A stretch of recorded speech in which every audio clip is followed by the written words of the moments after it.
Hello, everyone, and welcome back to Nightmare Narratives. I can picture some of you already in bed, maybe some of you just getting home from work. Wherever you are, whatever time it is, I'm glad you're here. If this helps you relax or sleep, please like and subscribe. It means a lot. Now let's get you comfortable, and I'll tell you tonight's story.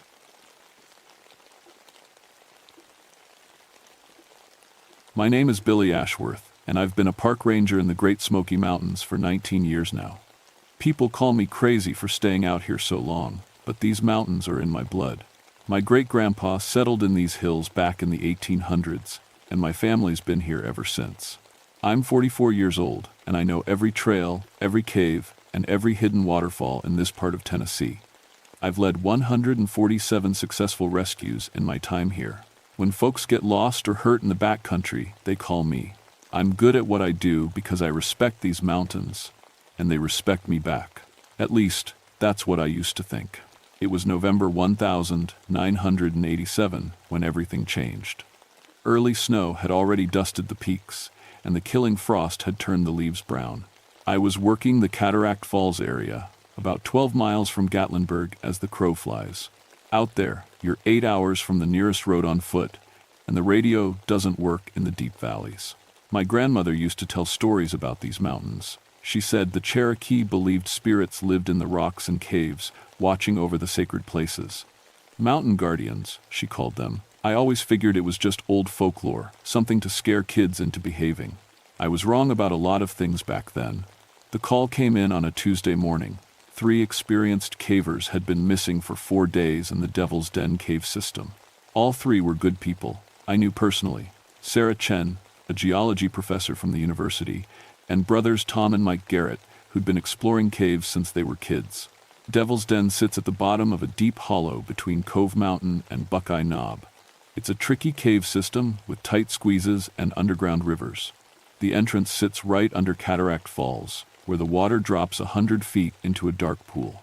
I partnered up with Jake Morrison for the rescue. Jake was newer than me, only 5 years on the job, but he was solid. We packed our gear at dawn, Petzl helmets with carbide backup lights, 200 feet of climbing rope, first aid kit, emergency supplies, standard cave rescue protocol. The hike took us 4 hours through thick rhododendron bushes and old hemlock forest. The deeper we went into the hollow, the quieter it got. Not the peaceful kind of quiet. The kind that presses against your ears and makes you want to whisper. Feels different out here, Jake said, as we approached the falls. He was right. The air felt heavy, like before a bad storm. Even the birds seemed to have left this part of the mountain. The only sound was water crashing down into the pool. When we reached the cave entrance, I knew something was wrong. The opening was partially blocked with massive stones, boulders that would take heavy equipment to move. But here's the weird part. They were stacked from the inside, like someone had tried to seal the cave from within. Sarah and the Garrett boys are strong, Jake said. But they couldn't move rocks this big. I knelt down to examine the stones. They were limestone, probably from deeper in the cave system, but how they got here made no sense. Maybe a rockfall, I said, though I didn't believe it. We squeezed through the gap between the boulders and dropped down into the cave. Right away, I noticed something else strange. It was warm inside, maybe 20 degrees warmer than outside. Cave temperatures usually stay steady year-round, around 55 degrees. Our headlamps cut through the darkness as we moved deeper. The cave stretched ahead in a long tunnel, with side passages branching off every 100 feet or so. Water dripped somewhere in the distance, echoing like footsteps. "Billy," Jake called from behind me. "Look at this." He was shining his light on the cave wall. In the soft clay, someone had pressed handprints. But these weren't normal human handprints. They were massive, maybe 10 inches across, and each one had 7 fingers instead of 5. The prints were pressed 3 inches deep into the clay, like they'd been made with incredible strength. "What do you think made these?" Jake asked. I didn't have an answer. In 19 years of cave rescue, I'd never seen anything like it. We kept moving, following the main passage. Our ropes showed scorch marks, like they'd been near a fire, but there was no sign of any flames. The temperature kept getting warmer the deeper we went. That's when we found Sarah. Sarah Chen was crushed against the ceiling 40 feet above the cave floor. I had to shine my light up twice before my brain could process what I was seeing. Her body was pressed into a narrow crack in the limestone, arms and legs twisted at impossible angles. There was no way she could have climbed up there, and no way she could have fallen and ended up in that position. "How did she get up there?" Jake whispered. "I don't know," my voice echoed strangely in the cave. "I don't know how that's even possible." We spent an hour trying to figure out how to get her down. The ceiling was too high for our rope, and the rock face was smooth as glass. Finally, we had to accept that recovering her body would require a bigger team with special equipment. "We need to find Tom and Mike," I said. "They might still be alive." We marked our position and kept moving deeper into the cave system. The main passage split into 3 tunnels. I checked my map, but something was wrong. According to the survey from 1962, there should only be 2 passages here. "Map's wrong," Jake said, looking over my shoulder. "Maps don't lie. I've been using this one for 15 years. But there it was, a 3rd tunnel, heading northeast. For now, carved smooth, as if it had been there for centuries. Water trickled along the floor, and warm air flowed out like breath. We decided to split up. Jake would check the 2 mapped passages while I explored the mystery tunnel. It went against standard cave rescue protocol, but we were running out of time. The new tunnel sloped downward for about 50 feet before opening into a huge chamber. My headlamp barely reached the far walls. The ceiling disappeared into blackness above my head. In the center of the chamber sat a pool of perfectly still water. That's when I heard the voice. It spoke in Cherokee first, words I recognized from my grandmother's stories. Then it switched to English, deep and rough like stones grinding together. "You do not belong here, son of the mountain." My headlamp flickered and went out. In the complete darkness, I fumbled for my backup light. When the carbide flame finally lit, I was alone in the chamber, but I could feel something watching me. "Who's there?" I called out. "Tom? Mike, is that you?" Silence. I checked the chamber thoroughly, but found no sign of the missing cavers. The walls were covered in strange markings, not Cherokee writing, but something older. Symbols carved deep into the limestone. When I made it back to the main passage, Jake was waiting for me. His face was pale, and his hands shook as he reloaded his headlamp. "Find anything?" I asked. "Yeah, found Mike Garrett." He paused, swallowing hard. "You're not going to like it." Jake led me to a side chamber, about a quarter-mile from the entrance. Mike's body sat against the far wall, in what looked like a peaceful position, like he'd just sat down to rest. But when I got closer, I saw the truth. He was partially embedded in the solid rock wall. The limestone had somehow flowed around his back and shoulders like thick mud, then hardened again. His face wore an expression of absolute terror. "That's not possible," I said. "Tell that to Mike." We spent another hour searching for Tom, but found nothing except more of those 7-fingered handprints. They appeared on walls, ceiling, and floor, sometimes in places no human could reach. "We need to get out of here and call for backup," Jake said. I agreed. But as we headed back toward the entrance, the cave began to change around us. Passages that had been straight became curved. Chambers we'd mapped were suddenly different sizes. My compass spun wildly, unable to find magnetic north. "Billy," Jake said, "I don't think we're alone down here." The temperature was rising. Sweat ran down my back despite the November cold outside. Our headlamps began to flicker in unison, as if something was interfering with the electrical systems. That's when the ground started to shake. It wasn't an earthquake. I'd felt those before. This was different, rhythmic, like massive footsteps. The sound echoed through the cave system, coming from deeper underground. Loose rocks fell from the ceiling. Our lights went out completely, leaving us in perfect darkness. In that blackness, I heard Jake scream. When I finally got my backup light working, he was gone. "Jake!" I shouted into the darkness. "Jake, where are you?" My voice echoed back from a dozen different directions.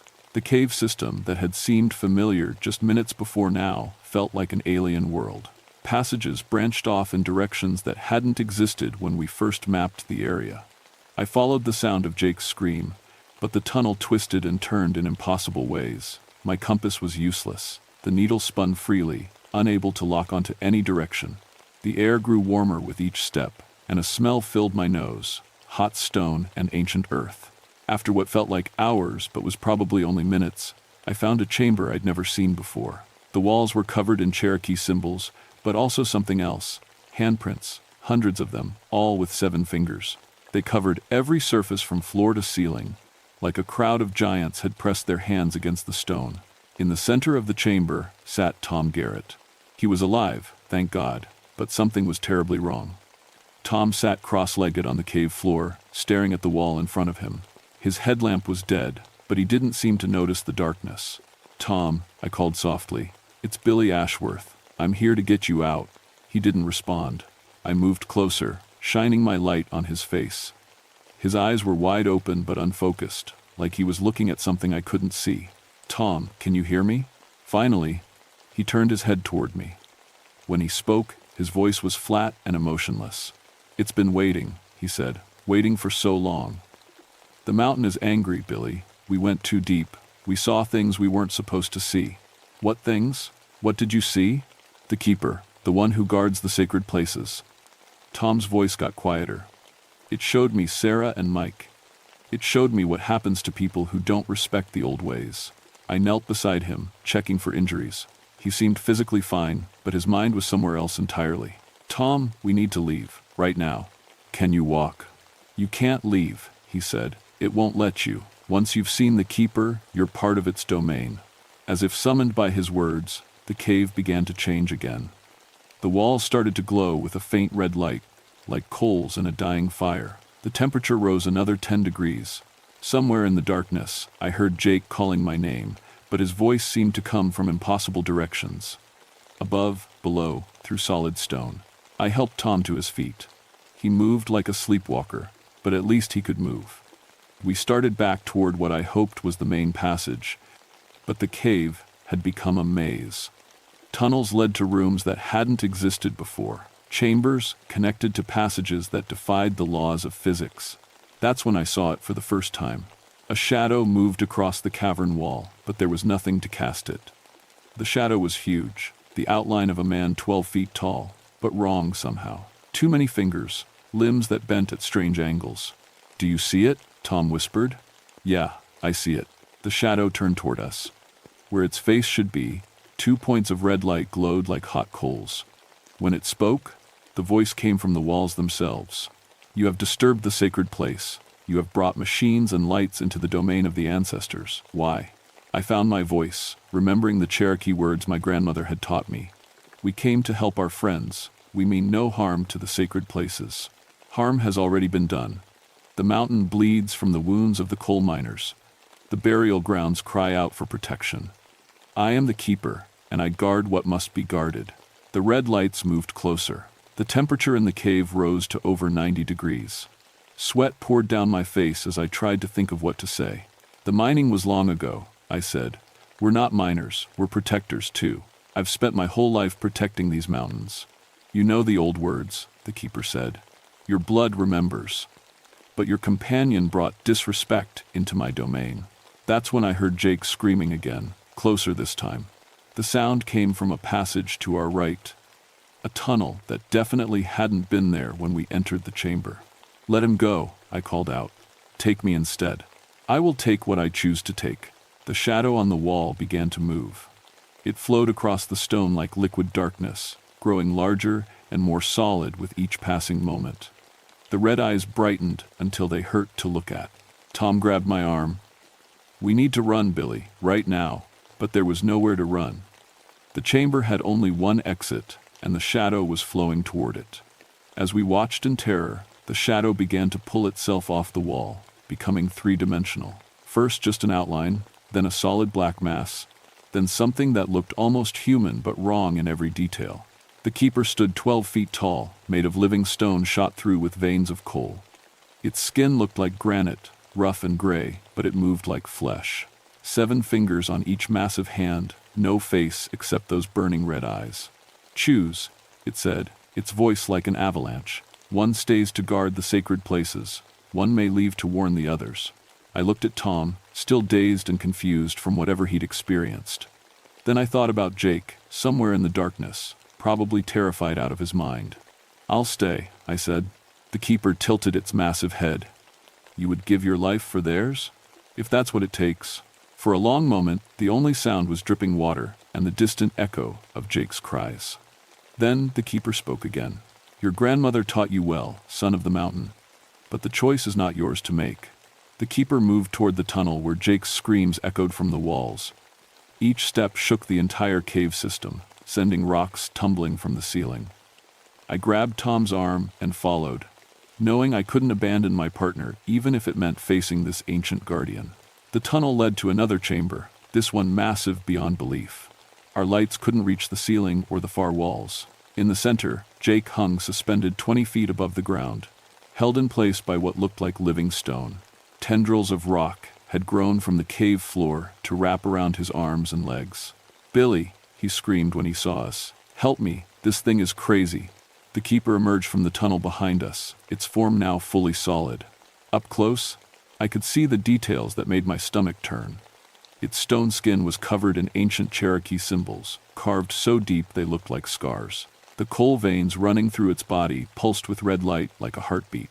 "This one showed no respect," the keeper said, gesturing toward Jake. "He mocked the sacred symbols. He defiled the burial chamber with his presence." "I didn't know," Jake shouted. "Nobody told me this was a burial ground." Ignorance is no excuse for disrespect. I stepped forward, trying to put myself between the keeper and Jake. "Please. He's young and stupid, but he's not evil. Let me teach him the proper ways." The keeper's red eyes fixed on me. "You speak the old tongue. You understand the sacred obligations. But can you answer for his actions?" Behind me, Tom was muttering in a voice barely above a whisper. "The burial mounds. We found the burial mounds. That's where it started." Mike wanted to take pictures. My blood ran cold. If they'd disturbed actual Cherokee graves, this was worse than I'd thought. The Cherokee considered their burial grounds to be among the most sacred places on earth. Disturbing them was an unforgivable sin. "Show me," I said. The keeper gestured, and the chamber began to change. The walls flowed like water, reshaping themselves. When they stopped moving, we were in a different place entirely. A vast underground cavern filled with ancient stone mounds. Each mound was maybe 6 feet long and 3 feet high, covered in symbols that hurt to look at. There were dozens of them, arranged in perfect circles around a central fire pit that still glowed with red coals after centuries. This was a Cherokee burial chamber, untouched since before the white man came to these mountains, and it had been vandalized. Modern equipment lay scattered around the sacred space: cameras, sample containers, measurement tools. Someone had dug into one of the burial mounds, leaving a gaping hole in its side. Bones were visible in the disturbed earth. "Mike wanted to document it," Tom said, his voice hollow. "Said it would be the archaeological find of the century." Sarah tried to stop him, but he wouldn't listen. The keeper's form grew brighter, the red light in its coal veins pulsing faster. "For 1,000 years, I have protected this place. The Cherokee elders charged me with keeping the ancestors safe from those who would disturb their rest." I understood now. This wasn't just some mountain spirit from my grandmother's stories. This was a guardian, created by the Cherokee to protect their most sacred sites. Mike Garrett had committed the worst possible violation, and now the keeper was making them all pay. "What do you want?" I asked. "What would make this right?" "The disturbance must be repaired. The sacred objects must be returned to their proper places. And the violators must answer for their crimes. Mike and Sarah are already dead. The third one remains." The keeper pointed at Jake, still suspended in the stone tendrils. "He participated in the desecration." "No," Jake screamed. "I didn't touch anything. I just took pictures." "Pictures steal the spirit," the keeper said. "This is known." I looked around the burial chamber, thinking fast. My grandmother had taught me some Cherokee traditions, but I was far from an expert. Still, I had to try something. "What if we fixed what was broken?" I said. "What if we restored the burial mound and held a proper ceremony for the ancestors who were disturbed?" The keeper considered this. "You would know the proper words?" "I would learn them. I would find Cherokee elders to teach me. And the photographs, the stolen images?" I looked at Jake. "The film gets destroyed. All of it. Everything they documented down here gets forgotten." "Billy, you can't be serious," Jake said. "This is the discovery of a lifetime." "Shut up, Jake. This isn't about discovery. This is about respect." The keeper moved closer to Jake, its massive stone fingers reaching toward him. "The choice is made. The violator will remain to guard what he has profaned. Wait. I stepped between them. There's another way. Cherokee law allows for substitution, doesn't it? Someone else can take responsibility for his actions. You would take his burden, if you'll accept it. The chamber fell silent, except for the sound of dripping water and Jake's panicked breathing. The keeper studied me with those burning red eyes. Your grandmother was Ayanna Ashworth, it said finally. I was startled. How do you know that? She spoke with me, long ago. When the coal miners came in the 1,890 seconds, she helped me seal their tunnels to protect the burial grounds. My mind reeled. My grandmother had known about the keeper. She'd actually spoken with this ancient guardian. She promised that her family would remember the old ways, the keeper continued. Are you prepared to honor that promise? I thought about everything I'd learned in these caves, about the importance of sacred places and the responsibility to protect them, about the Cherokee who had lived and died in these mountains long before my family arrived. Yes, I said, I'm prepared. The keeper released Jake, who fell to the cave floor gasping. Then it turned back to me.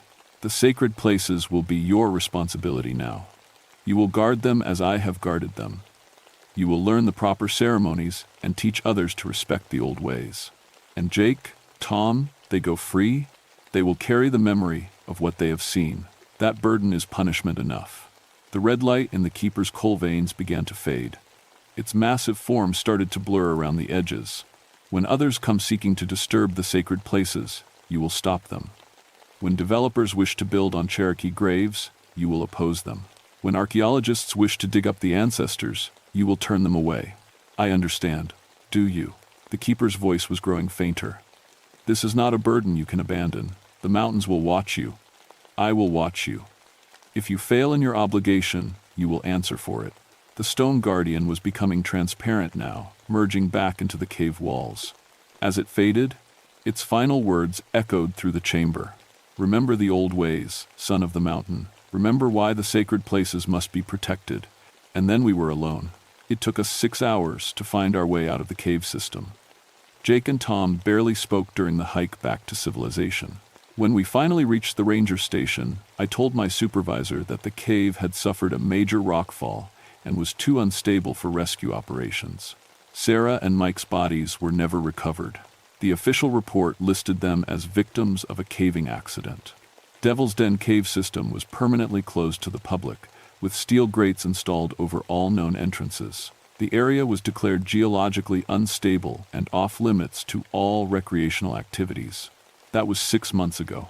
Since then, I've spent every spare moment learning Cherokee traditions. I found elders who were willing to teach me the proper ceremonies for honoring the ancestors. I learned the songs and prayers that my grandmother had tried to teach me when I was too young to understand their importance. Tom Garrett left Tennessee a week after our experience in the cave. Last I heard, he was working as a librarian in Oregon, about as far from underground spaces as you can get. He still won't talk about what happened to us down there. Jake stayed with the Park Service, but he transferred to a different district. He destroyed all the photographs from our rescue mission, along with his personal camera equipment. Sometimes I catch him staring at the mountains with a haunted expression, like he's waiting for something to emerge from the stone. As for me, I've become something of an expert on Cherokee sacred sites in the Smoky Mountains. Officially, I'm just a ranger with an interest in local history. Unofficially, I'm the guardian the keeper made me become. 3 times this year, I've had to turn away people who wanted to explore the restricted areas. Twice, they were amateur archaeologists looking for artifact sites. Once it was a development company that wanted to survey the hollow for a potential resort project. I didn't have to threaten them or file official reports. I just told them the stories my grandmother had told me. Stories about mountain spirits who protect the sacred places. Stories about what happens to people who don't respect the old ways. Most of them listened. The ones who didn't found their equipment mysteriously malfunctioning. Compasses spinning wildly. GPS devices showing impossible readings. Camera batteries dying despite being fully charged. The mountains have ways of protecting themselves. Last week, I was hiking through the hollow near Devil's Den when I heard something that made my blood run cold. Voices echoing from inside the sealed cave system. Cherokee voices, chanting in the old language. I pressed my ear to the steel grate and listened. The chanting was ceremonial, peaceful.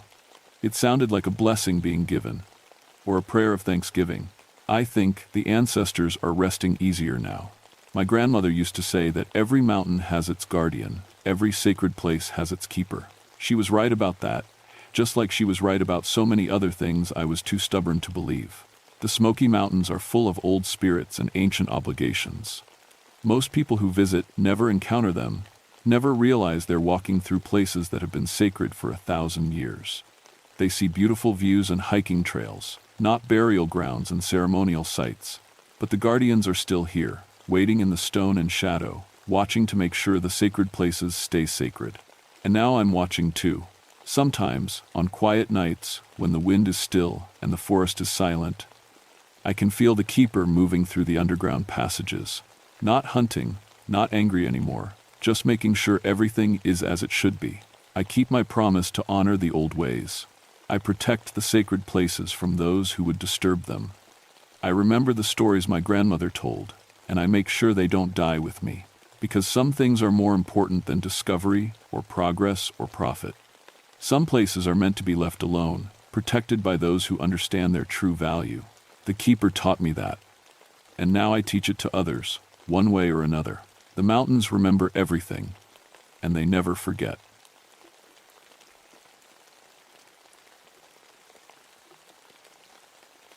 My name is Margaret Whitfield, but everyone calls me Maggie. I've been a forest ranger here in Virginia's Jefferson National Forest for 15 years now, and before that, I was a veterinarian for 8 years. People always ask why I gave up my practice to work out here in the mountains. The truth is, I had to. Back in 1971, something killed half the livestock in our county. Cows, horses, sheep, all found with their throats torn out. The farmers blamed wolves, but I knew better. I'd seen wolf kills before. This was different. Clean, too clean. Like whatever did it knew exactly where to bite.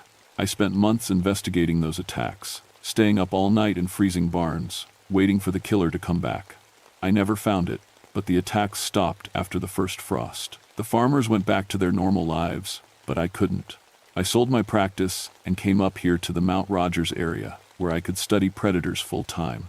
That was the last time I believed in monsters. Now I work the Grayson Highlands, managing the wild pony herds and keeping track of bears and coyotes. It's good work, clean work. Everything up here has a reason, a pattern. Predators hunt because they're hungry. Animals migrate because seasons change. There's always a logical explanation. The station where I work sits at 5,200 feet, surrounded by open meadows that stretch for miles. In October, when the leaves turn red and gold, it's the most beautiful place on earth. The wild ponies graze between ancient boulders that have been here since before people walked these mountains. On clear nights, you can see stars you never knew existed. I love the isolation. The nearest ranger station is 2 hours away by mountain roads, and that's if the weather's good. Most of the time, it's just me, the ponies, and whatever wildlife wanders through. I've got my radio for emergencies, but I rarely need it. People in town still tell stories about these highlands. Old folks talk about the vampire beast that used to hunt up here in the 1,920 seconds. They say it could drain a full-grown horse in minutes, leaving nothing but a dried husk. Kids dare each other to camp up here during the full moon. Tourists come looking for ghost stories. I've heard every tale they tell, and I've investigated every one.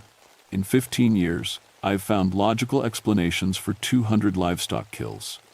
Wild dogs, coyotes, the occasional black bear. Sometimes people just don't want to admit their prize bull died of old age or disease. But I'll say this, October is different up here. The air gets thin and cold, and sometimes the wind carries sounds that don't quite make sense. Animals act strange during harvest moon time. Even the ponies, who aren't afraid of anything, tend to bunch up tight at night. Still, I've never seen anything I couldn't explain. Not until 3 days ago. I was doing my evening rounds when I found them. 12 wild ponies, all dead, arranged in a perfect circle around one of the old stone formations. At first, I thought it might be lightning. We'd had storms the night before, but there were no burn marks, no signs of struggle. Each pony had 2 small puncture wounds in its neck, right at the jugular. That was it. No other trauma anywhere on their bodies. No missing flesh, No claw marks, nothing eaten. They just looked like they were sleeping, except they were completely drained of blood. I've been a veterinarian and a ranger for 23 years. I've seen animals killed by every predator that lives in these mountains. I know what wolf kills look like, what bear attacks do to a body, how wild dogs tear at their prey. This wasn't any of those things. I called Dr. Samuel Hayes, the state veterinarian, and asked him to come up first thing in the morning. Sam's been doing this work longer than I have, and he's seen things that would make most people quit the job. If anyone could explain what happened to those ponies, it would be him. That was 2 days ago. Sam should have been here by now, but he hasn't answered his radio since yesterday morning. Outside my window, the harvest moon is rising, bigger and redder than I've ever seen it. The ponies that are still alive have all moved down to the lower meadows, as far from the stone circle as they can get.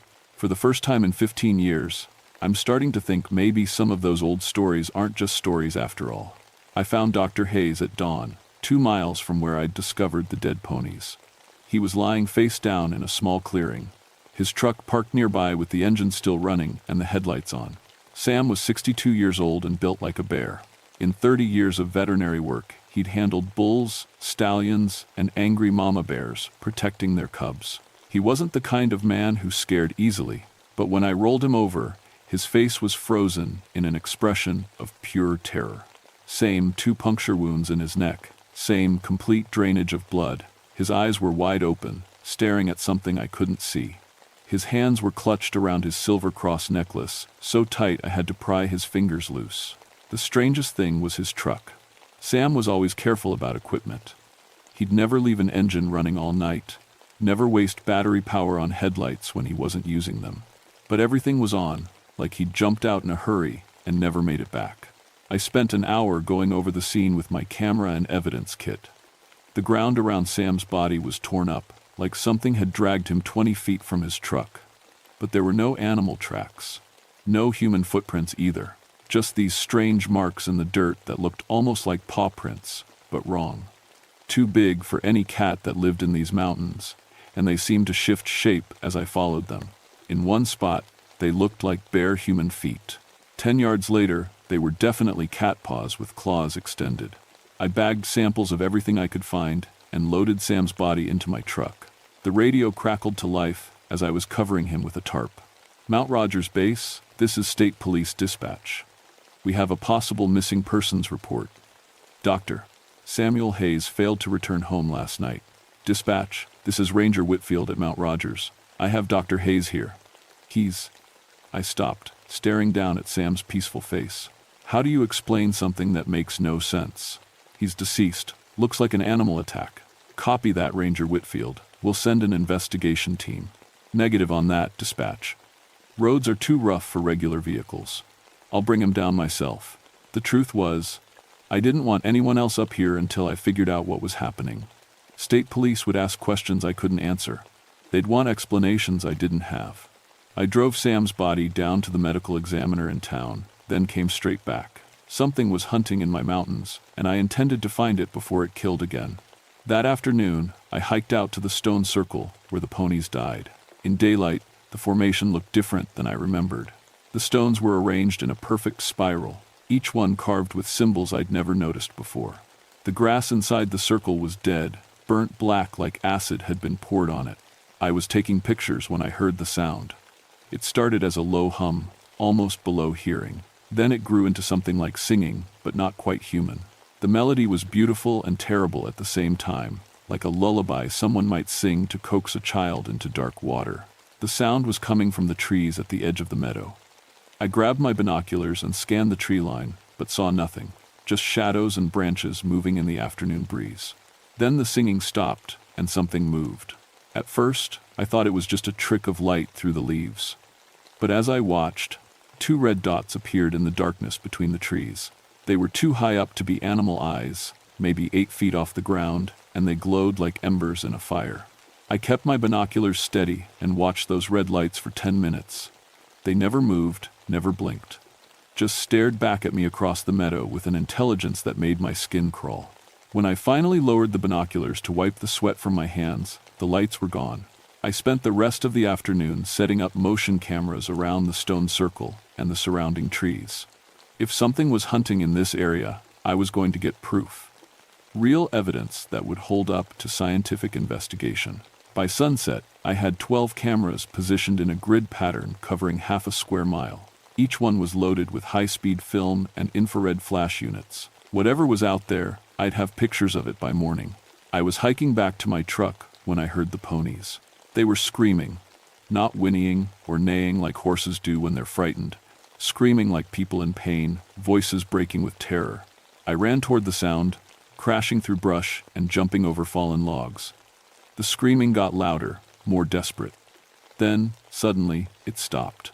I found them in a clearing I'd never seen before, though I'd hiked these trails 100 times.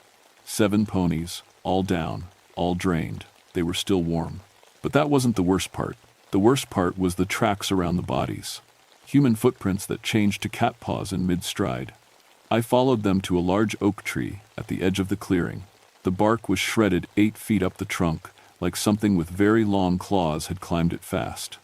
At the base of the tree, pressed deep into the soft earth, was a single perfect handprint. A human handprint with claw marks where the fingertips should be. I looked up into the branches above me, my heart pounding so hard I could hear it in my ears. Something looked back. For just a moment, I saw a shape crouched on a thick branch 20 feet above my head. Human but wrong, too tall and lean, with eyes that reflected the last light of sunset like mirrors. Then it was gone, moving through the treetops faster than anything that size should be able to move. I ran back to my truck and radioed for backup. State Trooper Jennifer Walsh arrived the next morning with a face like granite and 40 years of police work behind her. She'd seen everything from murder scenes to meth labs, and nothing much surprised her anymore. Until she saw the latest pony kill site. Maggie, what the hell happened here? She was standing in the clearing, looking at the 7 drained carcasses arranged in a neat line. This doesn't look like any animal attack I've ever seen. I handed her my evidence folder, photos, soil samples, plaster casts of the strange tracks. See for yourself. Whatever did this is big, smart, and careful. It's not leaving much evidence behind. Jennifer knelt beside one of the ponies and examined the puncture wounds. 2 holes, perfectly placed. No tearing, no excess trauma. It's like someone used a medical instrument. Or fangs. She gave me a look. Fangs don't work this clean, Maggie. Even rattlesnake bites leave more damage than this. Then, how do you explain the complete blood loss? These animals were drained dry. Jennifer stood up and brushed dirt off her knees. I can't. But that doesn't mean we start believing in vampires. That's when Rex, Jennifer's German Shepherd tracking dog, started whining. Rex had been trained to track criminals through swamps, forests, and urban environments. He'd found missing children, escaped convicts, and bodies that had been buried for months. He was fearless, disciplined, and absolutely reliable. But now he was cowering behind Jennifer's legs, whimpering like a puppy. Rex, what's wrong with you? Jennifer tried to coax him toward the dead ponies. Come on, boy, do your job. The dog wouldn't move. He kept looking toward the tree line with his ears flat against his head, making soft whining sounds I'd never heard from a police dog before. He's never acted like this, Jennifer said. Something's got him spooked. I was about to answer when we heard the singing. It was the same beautiful, terrible melody I'd heard the day before, but closer now, much closer. The sound seemed to come from all around us, echoing off the trees and rocks until we couldn't tell which direction it was coming from. Rex bolted. Just turned and ran, crashing through the brush toward the parking area. We could hear him barking frantically, but the sound got farther and farther away. Jesus, Jennifer whispered. What is that? The singing grew louder, and I noticed something strange happening to Jennifer's face. Her eyes were getting glassy, unfocused. Her breathing slowed down, and a dreamy smile started to spread across her lips. Jennifer, I grabbed her arm and shook her. Jennifer, look at me. She blinked, and the smile faded. What? What happened? You were listening to the singing, really listening. I don't hear any singing, but I did. And it was getting closer. I pulled out my service radio and called for immediate backup. Mount Rogers Base to all units. Officer needs assistance at grid reference 77 Delta. Possible dangerous wildlife encounter. The radio crackled, but no clear response came through. Just static and something that might have been whispering. We need to get out of here, I told Jennifer. Now, we hiked back toward our vehicles as fast as we could without running. Behind us, The singing continued, sometimes close, sometimes distant, always beautiful and always wrong. We were almost to the parking area when Jennifer stopped dead. "Maggie, look at the trees." I followed her gaze and felt my blood turn cold. The trees around us were covered with claw marks, fresh ones, white wood showing through the bark. They started at ground level and went up 15, 20 feet. Some of the marks were deep enough to put my whole hand inside. "No bear did this," Jennifer said. "Bears don't climb that high, and they don't have claws this big. Look at the pattern." I pointed to a massive oak tree that had been completely shredded. "It's not random. See how the marks form symbols?" The claw marks did look deliberate. Almost like writing, if writing could be made with 4-inch claws. The symbols were repeated on tree after tree, forming a message we couldn't read. That's when the missing hiker's tent showed up. We found it hung in the branches of a tall pine, 30 feet off the ground. The tent was shredded but still recognizable, bright blue with yellow trim. The same one described in the missing persons report from 3 days ago. "How did it get up there?" Jennifer asked. "Something put it there. Something that can climb very well." Inside the torn tent, caught on the aluminum frame, was a piece of human clothing, a flannel shirt with dark stains that could have been blood. Jennifer pulled out her radio. "This is Unit 77 calling search and rescue. We need a team at Mount Rogers immediately. We have evidence of the missing hikers." More static. Then, clear as day, a voice that sounded almost like Jennifer answered back. "Unit 77, this is dispatch. Cancel that request. The hikers have been found safe." Jennifer and I looked at each other. She hadn't let go of her radio button. "Dispatch, please confirm. Where were the hikers located?" "They're with us now, Jennifer. They're waiting for you." The voice on the radio was definitely Jennifer's voice, but Jennifer was standing right beside me. "That's not dispatch," I whispered. Jennifer keyed her radio again. "Dispatch, what's my badge number?" "Your badge number is 2847, Officer Walsh. And you're very tired, aren't you? You've been walking for so long. Why don't you come rest? We have a nice, warm place prepared for you." Jennifer's eyes were getting glassy again. She took a step toward the trees, then another.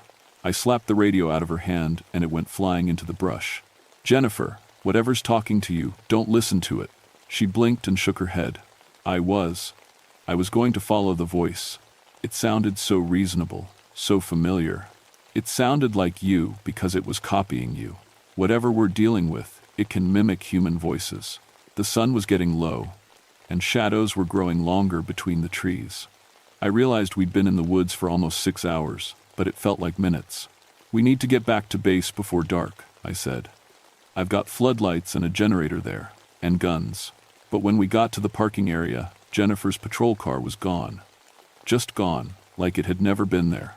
My truck was still there, but all 4 tires had been slashed. Not cut with a knife, torn apart by claws. We were stranded on the mountain with something that could mimic voices, climb trees like a cat, and move a 2-ton police car without leaving tracks. And the sun was setting. The singing started again as darkness fell, coming from every direction at once. This time, it wasn't just beautiful and terrible. This time, it knew our names. "Maggie," the voice sang sweetly. "Jennifer. Come and see what we've prepared for you." We made it back to my station, just as full darkness settled over the mountains. I'd never been so happy to see electric lights in my life. The ranger station was built like a fortress. Thick log walls, heavy shutters on the windows, and a generator that could keep the lights on all night. I'd always thought the design was overkill for a wildlife management post. Now I understood why the old-timers had built it that way. "Help me secure the windows," I told Jennifer. We pulled the shutters closed and threw the heavy wooden bars across them. "Whatever's out there, it's not getting in without a fight." I checked my radio equipment, but all I got was static. The telephone line had been cut. We were completely cut off from the outside world. "Maggie, look at this." Jennifer was standing at my desk, holding an old leather journal I'd never seen before. "I found it in your bookshelf. It's dated 1924. The journal belonged to someone named Edgar Whitmore, who'd been a ranger in these same mountains almost 60 years ago. His handwriting was shaky, like he'd been writing in a hurry or under stress. Jennifer read aloud from the first entry. "October 15th, 1924. The beast has returned to Grayson Highlands. Found 12 cattle drained of blood near the old stone circle. Sheriff thinks it's wild dogs, but I know better. I've seen this before. My hands were shaking as I took the journal from her. I flipped through pages of entries describing attacks that matched exactly what we'd been finding. Livestock arranged in circles, 2 puncture wounds with complete blood drainage. Strange tracks that shifted from human to animal. But Edgar Whitmore had discovered something we hadn't. October 20th, 1924, tracked the creature to its lair in the high caves. It speaks with the voices of its victims, calling to me with my own mother's words. The beast was once a man named Tobias Crane, cursed by Cherokee medicine man after he murdered 3 tribal children in 1847. Cursed? Jennifer looked skeptical. Come on, Maggie, you don't believe in curses. I kept reading. The curse transforms him during blood moon cycles. He feeds to maintain his unnatural life, growing stronger with each kill. Silver burns him, running water slows him down, but only complete destruction will end his reign. That's when something started scratching at the shutters. The sound was rhythmic, deliberate, like someone drawing letters with their fingernails on the wood, or like something with very long claws was trying to write a message. Let me in, Maggie. The voice came from right outside the window. It sounded exactly like Dr. Samuel Hayes. I'm hurt. I need help. Sam's dead, I whispered to Jennifer. I saw his body. I know you saw me, Maggie, but I wasn't really dead. Just unconscious. Please, I'm bleeding. I need a veterinarian. The voice was perfect. Every inflection, every slight rasp that Sam had from smoking too many cigarettes. If I hadn't seen his corpse myself, I would have opened that shutter. Don't listen, I told Jennifer, no matter how convincing it sounds. The scratching stopped. Then a different voice started calling from the back of the station. Jennifer? Jennifer, it's Rex. I found the way home. Come let me in, girl. Jennifer took a step toward the back door before catching herself. That's my dog's voice. But Rex doesn't talk. He does now, I said. Don't you, Rex? I called out loudly. The voice from outside chuckled. It was a sound no dog could make. You're very clever, Ranger Whitfield. But you can't stay in there forever. I grabbed my rifles from the gun cabinet, a .308 for long-range work, and a 12-gauge shotgun loaded with buckshot. Jennifer, do you have silver bullets? Are you insane? Nobody carries silver bullets. I dumped out my jewelry box on the desk. A silver bracelet, some earrings, and my wedding ring from my marriage that ended 5 years ago.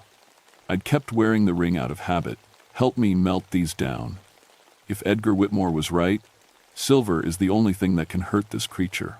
We used my camping stove to heat the jewelry in a metal cup. The silver melted faster than I expected, forming a small puddle of liquid metal. How are we going to get silver into bullets? Jennifer asked. We're not. We're going to coat them. I pulled the buckshot pellets out of several shotgun shells and dipped them in the molten silver. It wasn't much, but it would have to do. Outside, the scratching sounds were moving around the building. From the windows to the door, from the door to the roof. Something was testing our defenses, looking for a way in. Maggie, a new voice called from the chimney. It was my own voice, speaking to me from above. This is crazy. There's no such thing as monsters. You're having a breakdown. Just walk outside and everything will make sense. Hearing my own voice telling me to give up was the most unsettling thing yet. I could feel the logic of it, the reasonableness. It would be so easy to just open the door and end this nightmare. Jennifer grabbed my arm. Stay with me, Maggie. That's not you talking. The scratching sounds stopped. For several minutes, everything was quiet. Then we heard footsteps on the roof, walking slowly from one end of the building to the other. The footsteps stopped directly above us. Something started coming down the chimney. I aimed my shotgun at the fireplace and waited. Jennifer positioned herself by the door with my spare rifle. What came out of the chimney wasn't what I expected. It looked human at first glance. About 6 feet tall, wearing clothes that might have been fashionable in the 1800s. But the proportions were wrong. The arms were too long, the fingers ended in claws, and the face was a mixture of human and feline features. Its eyes were the same red lights I'd seen in the forest. Hello, Margaret, it said in a voice like silk over broken glass. My name is Tobias Crane. I've been waiting to meet you for a very long time. You're the one who's been killing the animals. I'm the one who's been feeding. Tobias smiled, showing fangs that were definitely not human. Do you know how long I've been hungry, Margaret? How many years I've slept in the cold caves, waiting for the blood moon to wake me? The journal said you were cursed in 1847. That's over 130 years. 132 years, 4 months, and 6 days. His voice was hypnotic, drawing me in despite my fear. But who's counting? Jennifer raised her rifle, but Tobias looked at her, and she froze mid-motion. Don't worry about your friend, he told me. She'll stay perfectly still until I'm ready for her. Now, where were we? Ah yes, my story. I kept my shotgun aimed at his chest, but found myself wanting to hear what he had to say. There was something compelling about his presence, something that made listening feel more important than fighting. I came to these mountains in 1847 to hunt Cherokee families for the bounty money. $3 per scalp, no questions asked. It was good work until I made a mistake. You killed children. I killed 3 Cherokee children who were picking berries near the stone circle. But one of them was the granddaughter of a powerful medicine man. He placed a curse on me that night. I would live forever, but only by drinking the blood of innocents. Tobias moved closer, and I could smell something like copper and decay coming off him. At first I thought it was a blessing. Eternal life, superhuman strength, the ability to take any form I chose. But the hunger, Margaret, the hunger never stops. So you feed during blood moons. When the moon is full and red, I wake. I feed. And then I sleep again until the next cycle. He gestured toward Jennifer, who was still frozen in place. Your friend will make an excellent meal. Young, healthy, full of life. That broke the spell. I pulled the trigger. The silver-coated buckshot hit Tobias' center mass, and he screamed, a sound like metal tearing that made my teeth ache. Where the silver touched him, his flesh smoked and burned. But he didn't go down. Instead, he changed. His human appearance melted away, revealing something that was part man, part mountain lion, and part nightmare. He grew another foot taller, his muscles bulged with unnatural strength, and his claws extended to the length of kitchen knives. You've just made me very angry, Margaret. What happened next was the longest 5 minutes of my life. Tobias came at me with inhuman speed, but the silver had slowed him down just enough. I managed to dodge his first swipe and hit him with another blast from my shotgun. This time, the silver-coated pellets took off part of his left arm. He howled and retreated to the far side of the room, black blood streaming from his wounds. You can't kill me, he snarled. I've survived for over a century. I'll survive this too. Maybe, I said, reloading with my last silver-coated shells, but it's going to hurt the whole time. Jennifer suddenly snapped out of her trance and opened fire with the rifle. Regular bullets wouldn't kill Tobias, but they staggered him, keeping him off balance while I lined up another shot. I put the third blast right in his face. Tobias fell backward through my front door, tearing it clean off its hinges. I followed him outside, Jennifer right behind me. He was lying in the dirt, most of his head missing, but still moving, still trying to regenerate. The journal said complete destruction, Jennifer panted. How do we destroy something that won't die? I looked around desperately and saw my truck. The gas tank had been ruptured when he'd slashed the tires, and fuel was pooled all over the ground. Fire, I said. We burn everything. I grabbed a flare from my emergency kit and lit it. Tobias saw what I was planning and tried to crawl away, but the silver had done too much damage. He could barely move. Wait, he gasped, his voice barely human now. I can tell you things. Secrets about these mountains. About others like me. Maybe next lifetime, I said, and threw the flare. The gasoline ignited instantly, creating a column of fire that lit up the whole mountainside. Tobias screamed one last time, then crumbled to ash faster than seemed possible. Within minutes, there was nothing left but a scorch mark on the ground and the smell of sulfur in the air. Jennifer and I sat on my front steps and watched the fire die down. Neither of us spoke for a long time. What do we put in our report? She finally asked. Gas leak explosion, I said. Destroyed the station and all evidence. Dr. Hayes died in a hiking accident. The missing campers were found safe in another state. And the ponies? Poisoned water source. Happens sometimes after heavy rains wash chemicals down from old mining sites. Jennifer nodded slowly. Think anyone will believe it? People believe what makes sense to them. Nobody wants to hear about monsters. The sun was coming up over the mountains, and I could hear normal forest sounds returning. Birds singing, squirrels chattering, the distant whinny of ponies in the lower meadows. But I also heard something else. Jennifer's dog, Rex, barking from somewhere down the mountain. He'd apparently survived his panic and was trying to find his way back to us. "What about next month?" Jennifer asked. "The journal said he feeds during blood moon cycles. If we killed him, does that mean it's over?" I showed her the last entry in Edgar Whitmore's journal. October 31st, 1924. Destroyed the beast with silver and fire. The Cherokee medicine man told me this would end the curse. But he also warned me that evil like this never truly dies. It just sleeps until someone awakens it again. So we're not done. We're done with Tobias Crane. But the old stories mention other creatures in these mountains. Things that wake up during certain moon phases, or when blood is spilled on the stone circles, or when people go missing in the deep caves. I closed the journal and tucked it into my jacket. "I'm putting in for a transfer. You should too. Find a nice quiet job in a city somewhere, where the worst thing you have to worry about is regular human criminals." Jennifer stood up and brushed ash off her uniform. "What about you? Are you really leaving?" I looked out over the Grayson Highlands, where the morning mist was rising from the meadows, and the wild ponies were coming back to graze. It was still the most beautiful place on earth. It was also the most dangerous. "Someone has to watch," I said. "Someone has to be ready for whatever wakes up next." 3 weeks later, I got my new assignment, a promotion to Regional Supervisor for Supernatural Wildlife Management. It's not an official title, of course. Officially, I investigate unusual predator behavior and wildlife disease patterns. Unofficially, I keep track of the old stories. I maintain a network of rangers, veterinarians, and local residents who know what to look for. When something that shouldn't exist starts leaving evidence that can't be explained, they call me. The phone rings more often than you'd think. Last week, I got a report from Kentucky about livestock found drained of blood near an abandoned coal mine. 2 weeks ago, a ranger in Tennessee sent me photos of tracks that changed from human to wolf in mid-stride. And yesterday, Jennifer called to tell me that 3 hikers had gone missing in the North Carolina mountains during the new moon. Their camp was found arranged in a perfect circle around an ancient stone formation.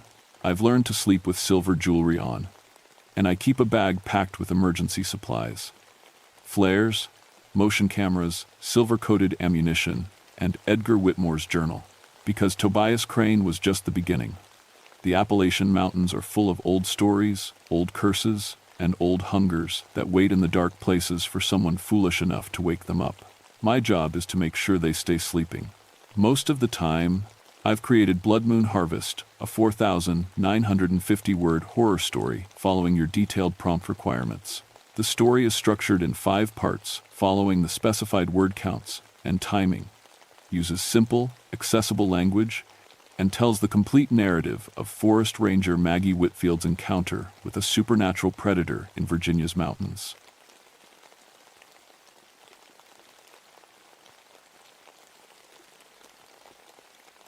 My name is Thomas Blackburn, but everyone calls me Tom. I've been a ranger in the Monongahela National Forest for 22 years now, and I thought I'd seen everything these West Virginia mountains could throw at me. Bears, lost hikers, drug runners, even a few folks who'd gone a bit crazy from too much time alone in the wilderness. But I'd never seen anything that couldn't be explained by common sense and experience.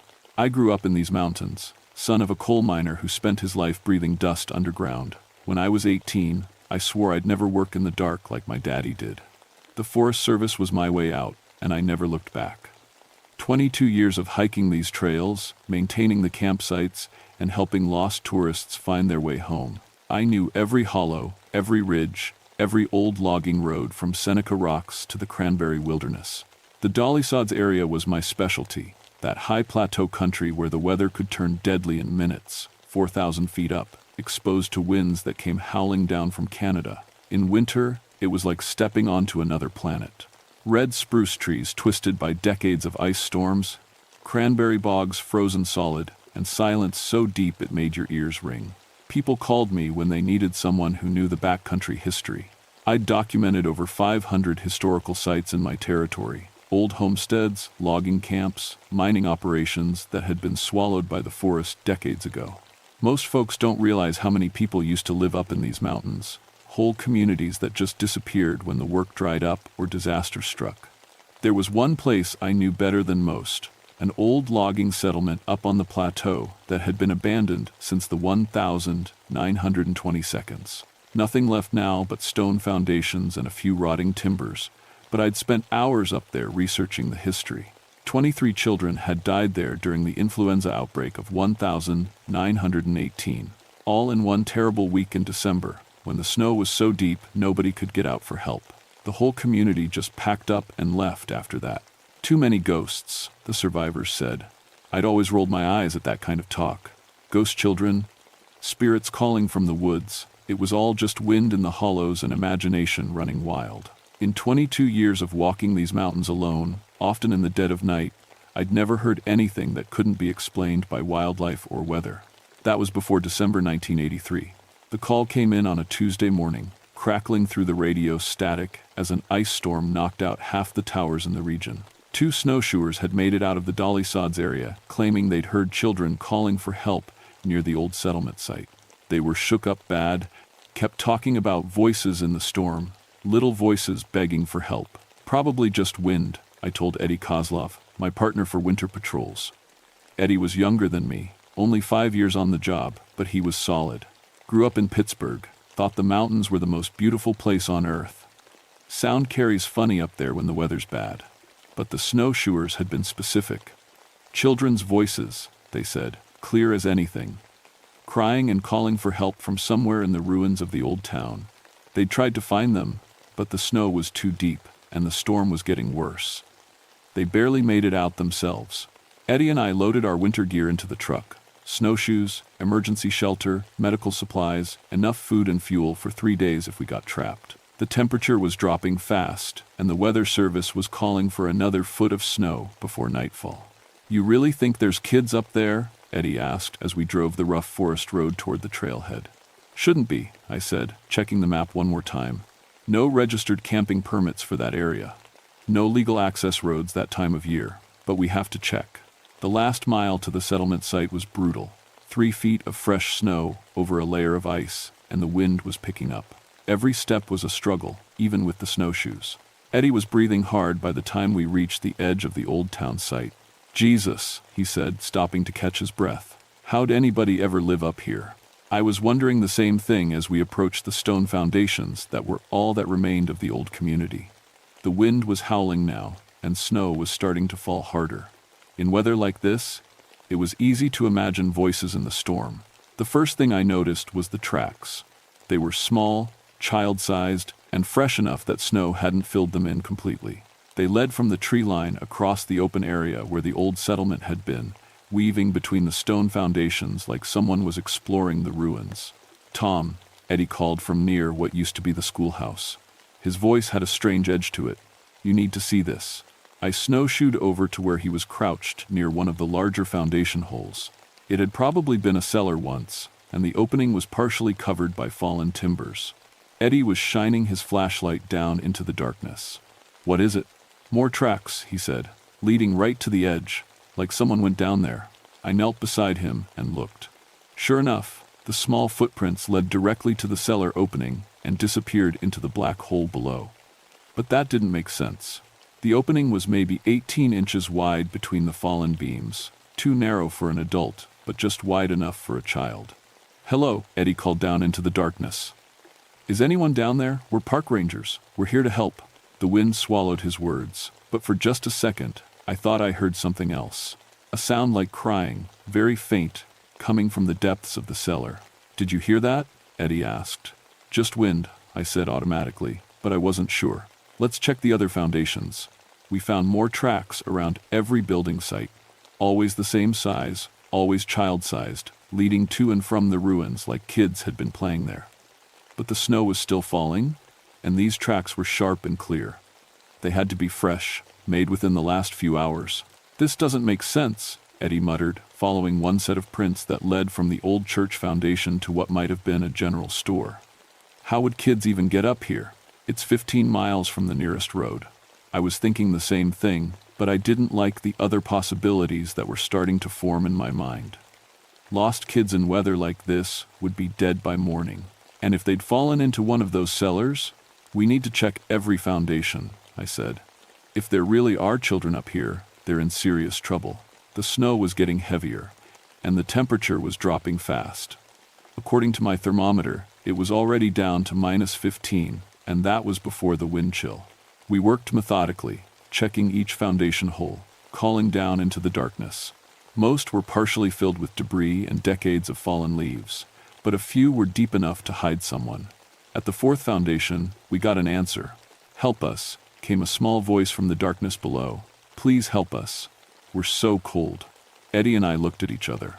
The voice was definitely real. Definitely a child. A girl, maybe 8 or 9 years old. "We're coming," Eddie shouted down. He was already taking off his pack, pulling out rope and emergency gear. "How many of you are down there?" "All of us," came the reply, so faint we had to strain to hear it. "We're all so cold. Please don't leave us." All of them. How many was that? And how had children ended up trapped in a cellar in the middle of nowhere during a blizzard? Eddie tied the rope around his waist and prepared to rappel down into the foundation hole. It was about 10 feet deep, with stone walls that were slick with ice. "Be careful," I said, but I was already checking my own gear. For if there were multiple children down there, we were going to need all the help we could get. Eddie disappeared into the darkness, his flashlight beam dancing off the walls. I could hear him moving around down there, talking to the children in the calm, reassuring voice we'd been trained to use in emergencies. "I can't see them," his voice echoed up from below. "But I can hear them. They sound really weak." I knelt at the edge of the hole. "How many?" "I don't know. They keep moving." "Jesus, it's cold down here. My thermometer is reading -80. That can't be right." -80? That was impossible. Even in the worst weather, it wouldn't be that cold in a sheltered cellar. I checked my own thermometer again. Still -15. "Eddie, you need to get out of there. Something's wrong." But Eddie wasn't listening. He was talking to the children, trying to locate them in the darkness. I could hear his voice getting excited. "I found something," he called up. "There's clothing down here. Old clothing. Really old." "What kind of clothing?" "Like historical old. Wool coats, button-up shoes, the kind of stuff you see in museums." His voice was getting strange, tight with something that might have been fear. "Tom, this clothing, it's perfectly preserved. Like it was just put here yesterday." I felt ice in my stomach that had nothing to do with the weather. "Eddie, come up now." "Wait, there's something else." His voice was barely audible now. "Tom, there are names sewn into these clothes. Mary Catherine Morrison, age 7. James Patrick Kelly, age 9. Sarah Elizabeth." He stopped talking suddenly. "Eddie, Eddie, answer me." The silence stretched for what felt like hours, but was probably only seconds. Then Eddie's voice came up from the cellar, high and scared. "Tom, I can see them now. They're right here in front of me. But something's wrong. Something's really wrong." "What do you mean something's wrong?" I called down into the darkness, but Eddie's voice was already changing, taking on a weird, echoing quality that made my skin crawl. "They're so pale," he whispered. "So pale they're almost see-through, and their eyes, God, their eyes are like black holes. They're reaching for me, Tom. Their hands are so cold." I grabbed my flashlight and shined it down into the cellar. Eddie was pressed against the far wall, staring at something I couldn't see. His breath was coming out in huge white puffs, like he was breathing in a freezer. "Eddie, get on the rope now. We're getting out of here." But instead of moving toward the rope, Eddie took a step forward, toward whatever he was seeing. His movements were jerky, unnatural, like someone learning to walk. "They need help," he said, and his voice sounded dreamy, distant. "They've been waiting so long. They're so cold, Tom. They just want to be warm again." That's when I heard them. Children's laughter, coming from all around me, not from the cellar, from everywhere. Behind me, to my left, to my right. Soft, musical laughter that didn't belong in a place where 23 children had died of influenza 65 years ago.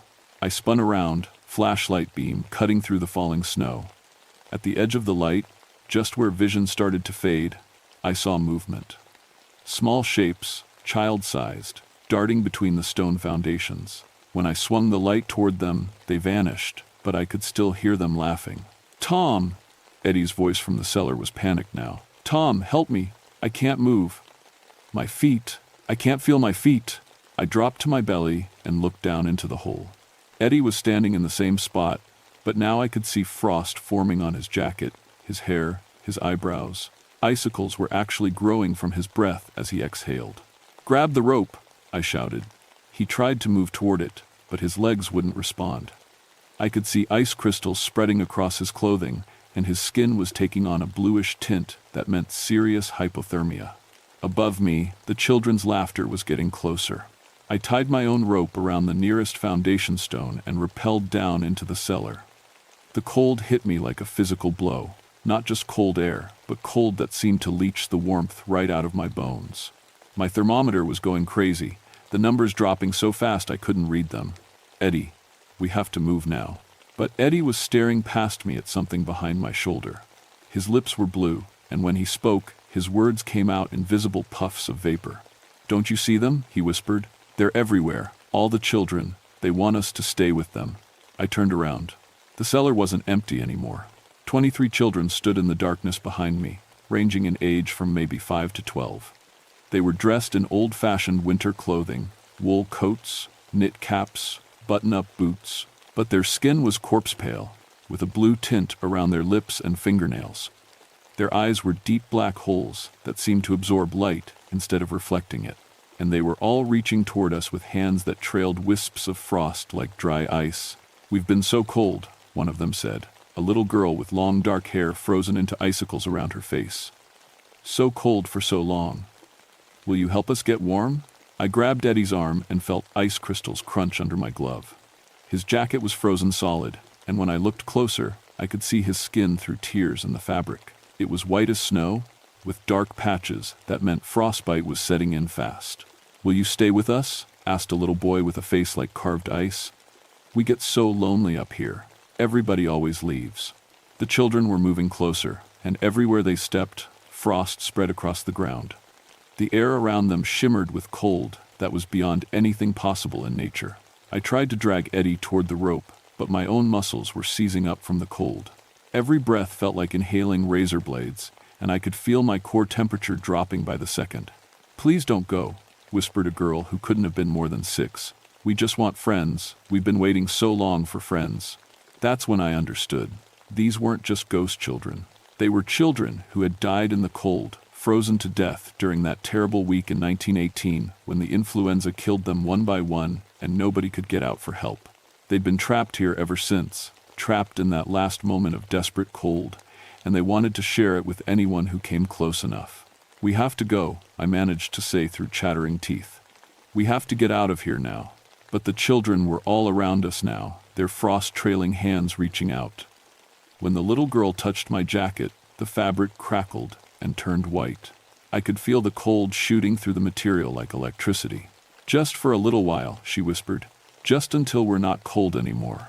Eddie collapsed next to me, his skin now completely white. Ice crystals were forming in his hair, in his eyebrows. His breathing was shallow and rapid, the final stages of severe hypothermia. I knew we had maybe minutes before we joined the 23 children who'd been waiting here since 1918. And somehow, I didn't think death was going to be the end of it. Above us, I could hear more voices now. Adult voices, calling out names. Mary Catherine, James Patrick, Sarah Elizabeth. The voices of parents who'd lost their children 65 years ago and were still looking for them in this cursed place. The children around us stopped reaching and turned toward the voices, with expressions of infinite sadness. "Mama's calling," whispered the little girl with the icicle hair. "But we can't go to her. We're too cold, always too cold." And that's when I remembered something I'd read in the historical records. Something about a memorial stone that had been placed at the settlement site after everyone left. A marker for the 23 children who died that terrible winter. If I could get us to that marker, maybe. "Come on, Eddie," I gasped, hauling him to his feet. "We're going up." Getting Eddie up that rope was the hardest thing I'd ever done in 22 years as a ranger. He was barely conscious, his body temperature so low that his muscles had stopped working properly. The frost children watched us climb with those horrible black hole eyes, reaching up with hands that trailed freezing mist. "Don't leave us," they called as we scrambled over the edge of the foundation. "Please don't leave us alone again." But I couldn't think about that now. Eddie was dying. His lips were purple, his skin was waxy white, and when I checked his pulse, it was so slow and weak I could barely feel it. We needed shelter, we needed heat, and we needed it now. The problem was, the children hadn't stayed in the cellar. As soon as we reached ground level, I could see them everywhere. 23 small figures moving through the falling snow around the old settlement site, their voices calling out in a chorus that made my heart break despite my terror. "Help us. We're so cold. Why won't anyone help us?" They moved differently above ground, floating a few inches off the snow, their feet never quite touching the earth. Where they passed, the temperature dropped even further. My breath was coming out in great white clouds, and ice was forming on my jacket zipper. "Eddie, stay with me," I said, shaking my partner's shoulder. His eyes were open but unfocused, and when he spoke, his words were slurred. "So cold," he mumbled, "just like them." I could feel it too. The supernatural cold was spreading outward from the children like a plague, making the already brutal mountain winter feel like stepping into deep space. My hands were going numb inside my gloves, and I was starting to lose feeling in my feet. But somewhere in my freezing brain, a memory was fighting to surface. Something I'd read in the old county records about this place. The memorial stone. Where was the memorial stone? I tried to think. The settlement had been built around a natural clearing on the plateau. The main cluster of buildings had been in the center, with the church and schoolhouse on the north side. The memorial would have been placed somewhere central, somewhere everyone could see it. "Where are you going?" called one of the children, a boy who looked about 10, with frost covering his dark hair like a cap. "Don't you want to play with us?" They were following us now as I half-carried, half-dragged Eddie through the snow. Everywhere we went, they went too, their presence dropping the temperature another few degrees. I could feel my core body heat being sucked away, pulled into the vortex of supernatural cold that surrounded them. "We've been alone for so long," said the little girl with the icicle hair. She was floating just a few feet away, her black eyes fixed on my face. "Everyone always leaves. But you could stay. You could be our friend forever." Forever. Like they'd been trapped here forever, dying of cold over and over again for 65 years. That's when I saw it. A dark shape in the snow near the center of the clearing. A stone marker, almost completely buried by decades of winter storms. I could just make out the top edge, and carved letters that were barely visible in my flashlight beam. "In memory of the children lost to winter's cold." I dragged Eddie toward the memorial stone, fighting through snow that was now knee-deep. Behind us, the voices of the children were getting more urgent, more desperate. "Don't go there," called the boy with the frosty hair. "That place hurts us. Please don't go there." But I kept moving, because now I understood. The memorial wasn't just a marker. It was a boundary. A place where the children could finally rest, if someone would just help them find it. "They're getting closer," Eddie mumbled. His voice was barely audible, but at least he was still conscious. "Tom, I can see their parents now. Behind them, all the parents who couldn't save them." I looked back and saw what he meant. Shadowy adult figures were materializing behind the children. Men in old-fashioned work clothes, women in long skirts and shawls. The parents who'd watched their children die one by one during that terrible flu outbreak, who'd been helpless to save them from the disease and the cold. "Mary Catherine," called one of the shadow women, "come to Mama, sweetheart. It's time to come home." But the little girl with the icicle hair shook her head, tears freezing on her cheeks as they fell. "We can't, Mama. We're too cold. We can't go anywhere when we're this cold." I reached the memorial stone and collapsed beside it, pulling Eddie down with me. My hands were so numb I could barely feel anything, but I started clawing at the snow, trying to uncover the complete inscription. The children had stopped following us. They stood in a circle about 10 feet away, watching with those terrible empty eyes. The shadow parents stood behind them, reaching out with arms that couldn't quite touch their lost children. "In memory of the 23 children lost to winter's cold," I read as I cleared the snow away. "December 1918, may they find peace in eternal summer." Eternal summer. The opposite of eternal winter. "Listen to me," I called to the children, my voice hoarse from the cold. "Your parents are here. They've been waiting for you. But you have to let go of the cold first." The little girl with the icicle hair tilted her head. "We don't know how. We've been cold for so long, we don't remember being warm." I thought about what I knew of hypothermia, of freezing to death. It was supposed to be peaceful at the end. People who died that way often talked about feeling warm right before they lost consciousness. Maybe that was the key. Remember summer, I told them. Remember playing in the sunshine. Remember your mother's warm kitchen. Remember what it felt like before the cold. For a moment, nothing changed. The children stared at me with those black hole eyes, and I could feel my own life force being drawn into their endless winter. Then the boy with the frosty hair smiled, really smiled, for the first time. I remember, he whispered. Mama's bread, fresh from the oven. It smelled like home. A tiny spark of warmth flickered around him, and the frost in his hair began to melt. And swimming in the creek, said another child. The water was so warm in July. One by one, they began to remember. Summer days and warm nights, hot meals and cozy fires. With each memory, the supernatural cold began to retreat, and I could see color returning to their pale faces. The shadow parents were stepping forward now, their own forms becoming more solid as the children remembered warmth.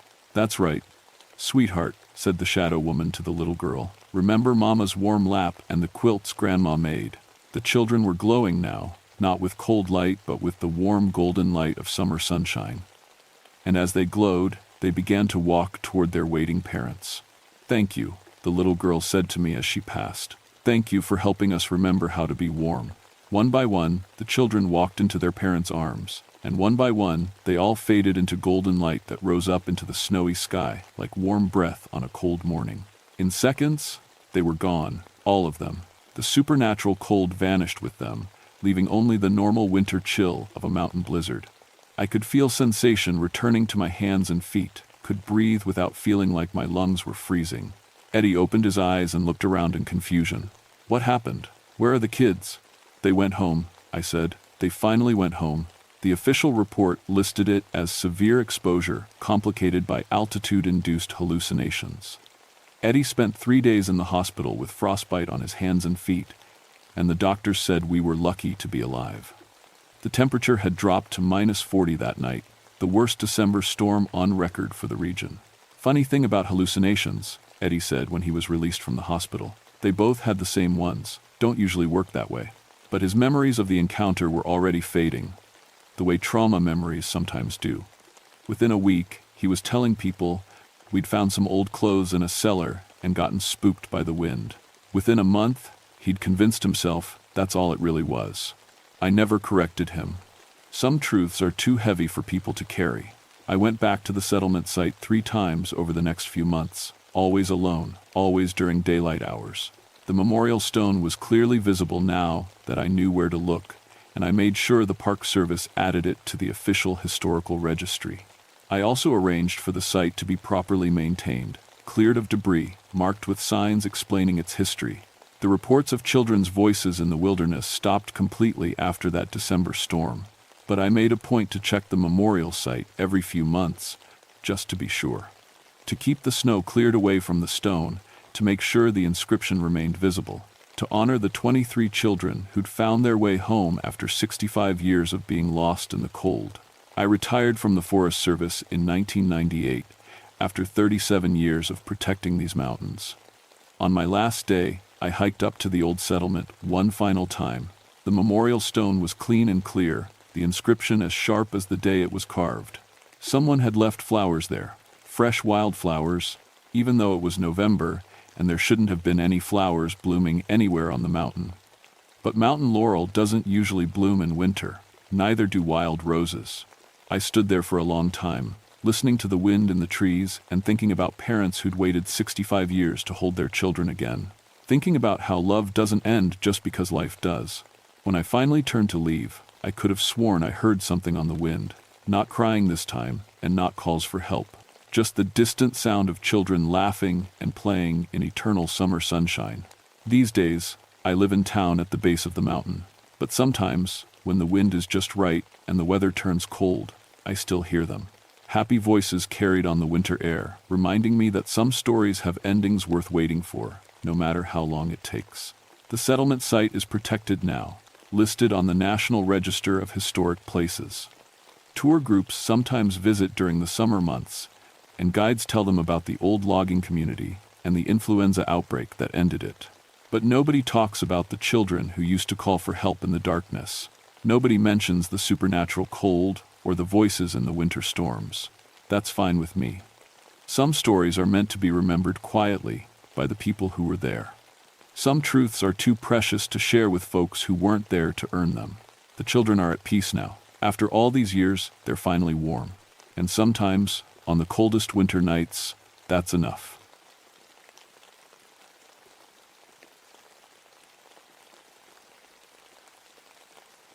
My name is Robert McLeod, but everyone calls me Bobby. I've been a park ranger in North Carolina's Pisgah National Forest for 14 years now. That's long enough to know every trail, every ridge, and every creature that calls these mountains home. At least, I thought I did. I'm 41 years old, and before I became a ranger, I spent 6 years in the Army as a combat tracker. They taught me to follow anything that moves, man or beast. After I got out, tracking wildlife felt like a natural fit. Bears, deer, wild boar, even the occasional cougar that wandered down from the north. In 14 years, I've never failed to identify an animal track. Never. My specialty is predator management around Grandfather Mountain, where the Blue Ridge Parkway cuts through some of the wildest country left in North Carolina. It's rough terrain, rocky outcrops, thick rhododendron thickets, and fog that rolls in so thick you can't see your own feet sometimes. The elevation up there stays above 5,000 feet. And in September, when this story takes place, the morning fog can last until noon. People always ask me about Bigfoot. Mountain folk around here have been telling stories about the Gray Man for 200 years. My own great-great-grandfather came over from Scotland in the 1800s, and he used to tell tales about something walking the ridges that wasn't quite human. The Cherokee had stories too, about the Kekle Kudla, the hairy giant. I always figured it was just bear stories. You know how it is. A black bear stands up on his hind legs, you see him through the fog at twilight, and suddenly he's 9 feet tall and walking like a man. Add some corn liquor to the mix, and you've got yourself a monster story. That was before September 15th, 1989. That was the day everything I thought I knew about these mountains got turned upside down. It started with a complaint from some hikers. A young couple from Charlotte said something had been following them for 3 days along the ridge trail. They described a gray giant that walked upright and stayed just out of sight in the fog. The thing never made any noise, they said, but they could feel it watching them. It threw rocks at us, the woman told me, her hands shaking as she filled out the incident report. Big rocks.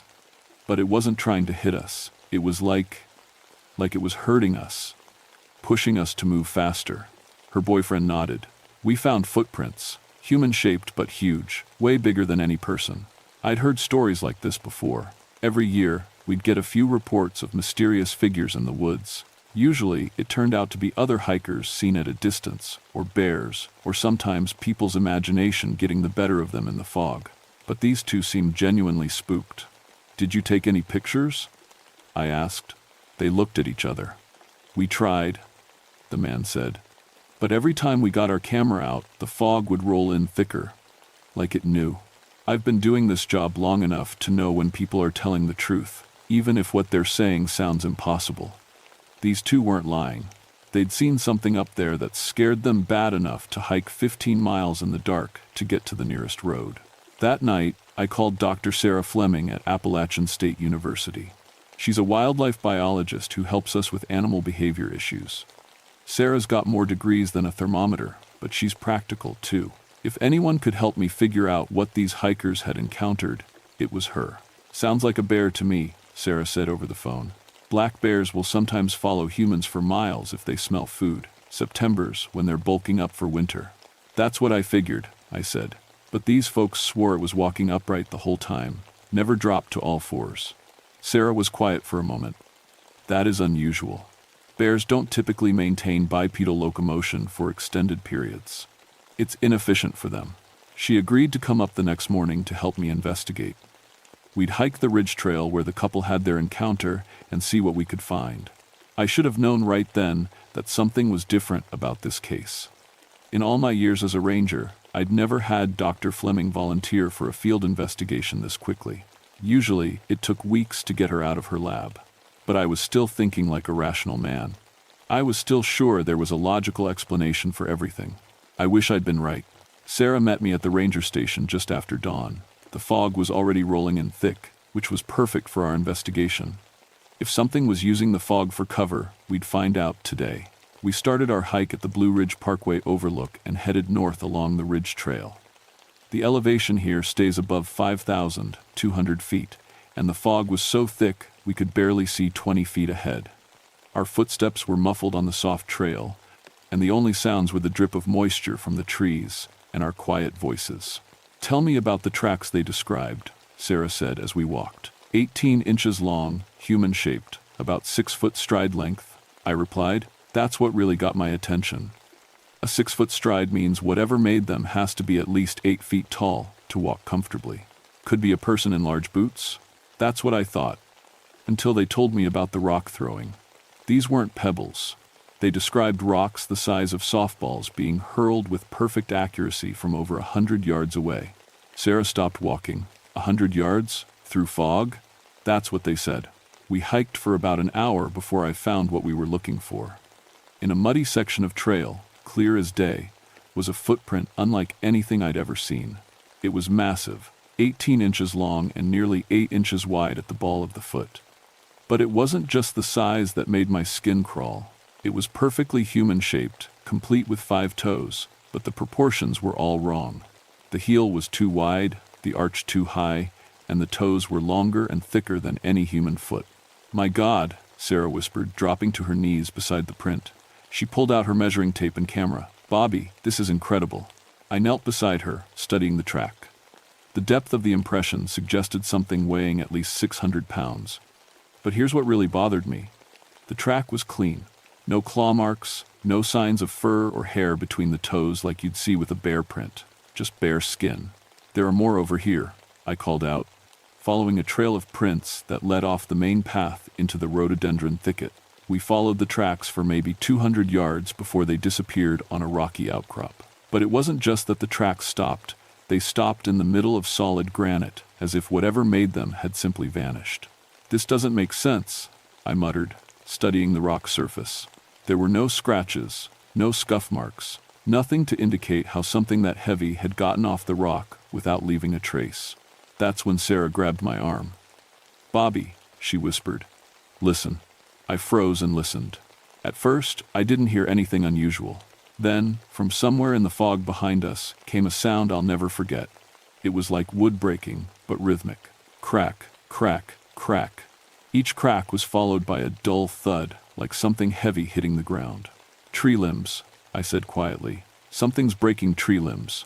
We stood perfectly still, trying to pinpoint the direction of the sound. The fog made it impossible to tell exactly where it was coming from, but it seemed to be moving. The cracking would come from our left, then our right, then behind us again. "It's circling us," Sarah breathed. I pulled out my radio to call for backup, but all I got was static. We were in a dead zone, too far from any repeater to get a signal. I wasn't too worried yet. We were experienced hikers, and whatever was out there was keeping its distance. That's when the rock throwing started. The first one landed about 10 feet to our right with a heavy thud. It was a chunk of granite about the size of a baseball, thrown hard enough to embed itself in the soft earth. I spun around, trying to see where it came from, but the fog was too thick. "Warning shot," I said to Sarah, keeping my voice calm. Bears sometimes throw things when they feel threatened. The second rock was bigger, maybe twice the size of the first. It sailed over our heads and crashed into a tree trunk behind us with enough force to knock bark loose. This one definitely wasn't thrown by a bear. "We need to leave," Sarah said, and I could hear the fear creeping into her voice. "Now." I agreed. We turned to head back down the trail, but that's when we found the backpack. It was hanging from a tree branch about 30 feet above the trail. A bright blue hiking pack, the kind day hikers use. But here's the thing. There was no way it could have gotten up there naturally. The tree had no low branches, no way for a human to climb it. The pack was just hanging there like someone had placed it. "That's impossible," I said, staring up at it. Sarah was already pulling out her binoculars. "It's shredded," she reported, "like something with claws went through it. But there's no blood." Another rock sailed past us, bigger than the first two. This one would have split my skull if it had connected. Whatever was throwing them was getting closer and more aggressive. "Move," I ordered, and we started jogging down the trail. That's when I heard it for the first time, a sound that made every hair on my neck stand up. It started as a low rumble, like distant thunder, then rose to a howl that seemed to come from everywhere at once. It wasn't quite human, but it wasn't like any animal I'd ever heard either. It was the sound of something intelligent, something angry, and something very, very large. The howl echoed off the rocky peaks around us, seeming to last forever before finally fading into the fog. Sarah and I didn't stop running until we reached the parking area. My hands were shaking as I unlocked my truck, and I could see that Sarah was pale as a ghost. "What the hell was that?" she asked as we drove back toward town. I didn't have an answer. For the first time in 14 years of tracking, I'd encountered something I couldn't identify or explain. Something that could throw rocks with deadly accuracy through thick fog, something that could place a backpack 30 feet up a tree, and something that could make a sound like nothing I'd ever heard before. But I knew one thing for certain: whatever was up on that ridge, it wasn't a bear. We spent the next 3 days analyzing everything we'd collected from the ridge. Sarah took the plaster casts of the footprints back to her lab, and I collected hair samples from branches along the trail where our mystery creature had passed. The results came back on Thursday, and they changed everything. "Bobby, you need to see this," Sarah said over the phone. Her voice was different, excited, almost breathless. "Can you come to the lab right away?" I drove the 40 minutes to Appalachian State in record time. Sarah met me at the door of the biology building, practically bouncing on her feet. "The DNA results are back," she said, leading me down a hallway lined with specimen jars.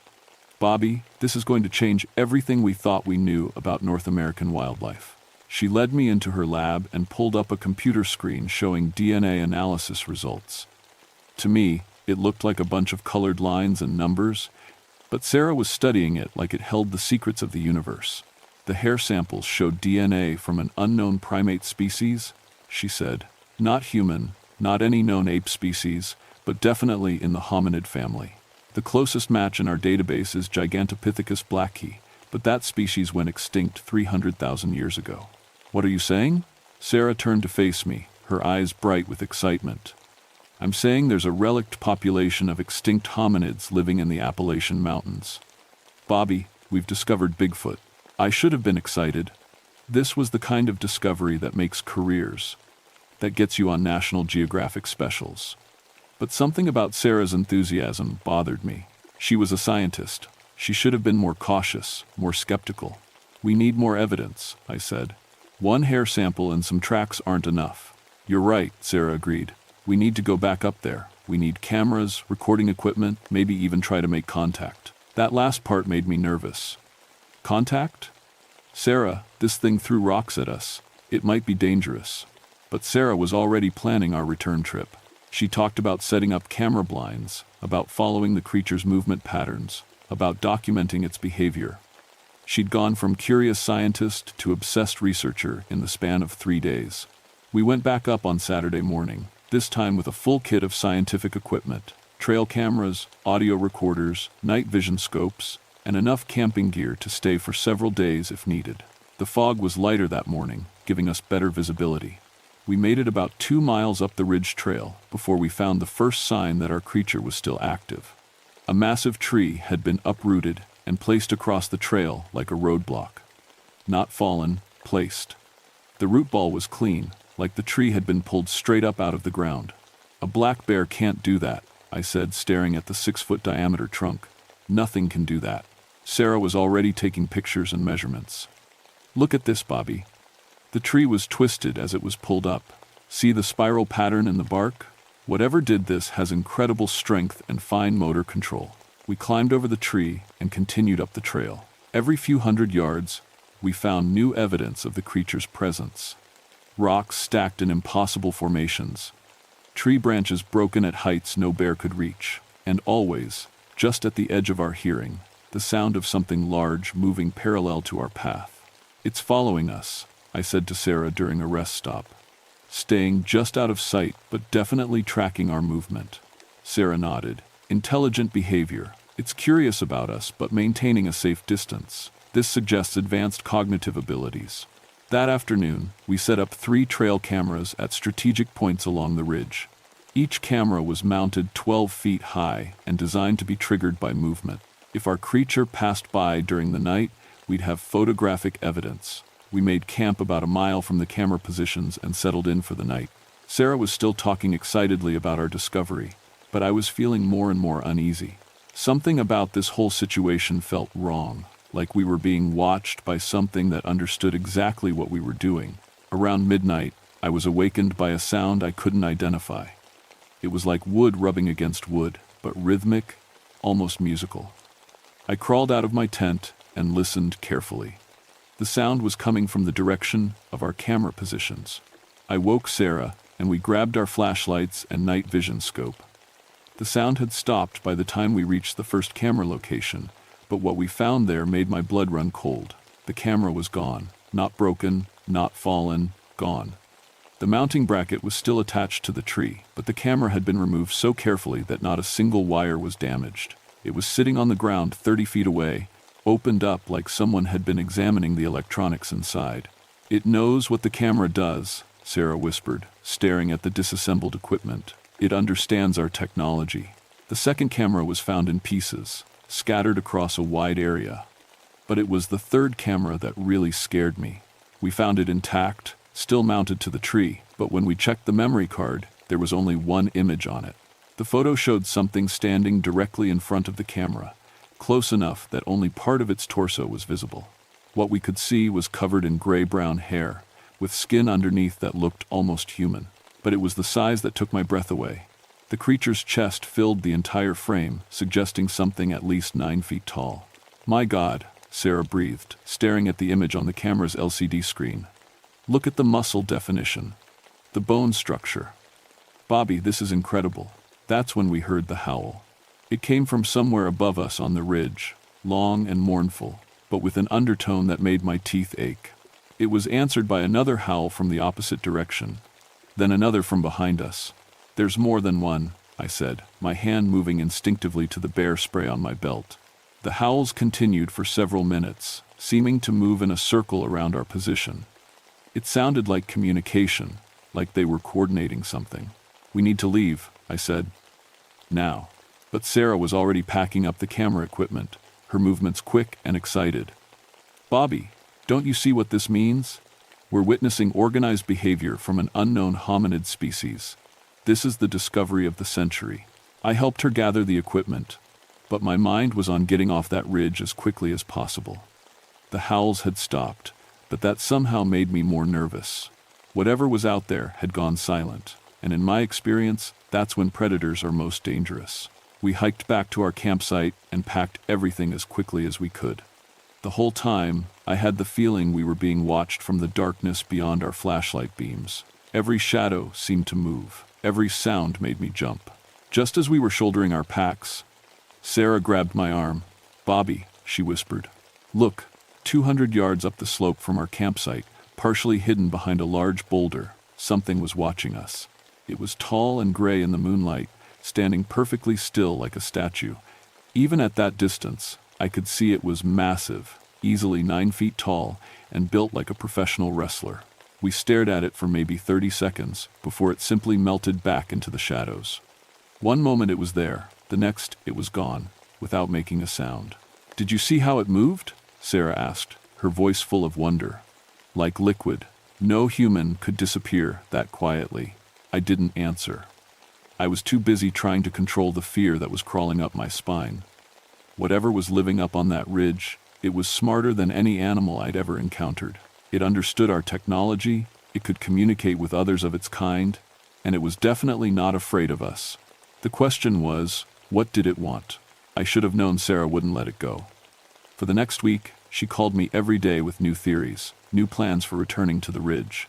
She'd become completely obsessed with what she was calling the grandfather mountain population. "Bobby, I've been researching historical accounts," she said during one of her calls. "There are reports going back to the Cherokee, then the Scottish settlers, then early loggers and hunters, all describing the same thing: large, gray, human-like creatures living on the highest ridges. Sarah, maybe we should contact the university administration or the National Park Service. This is bigger than just the two of us. No. Her response was sharp, almost angry. Not yet. We need more evidence first. Solid, undeniable proof. Bobby, I'm going back up there tomorrow.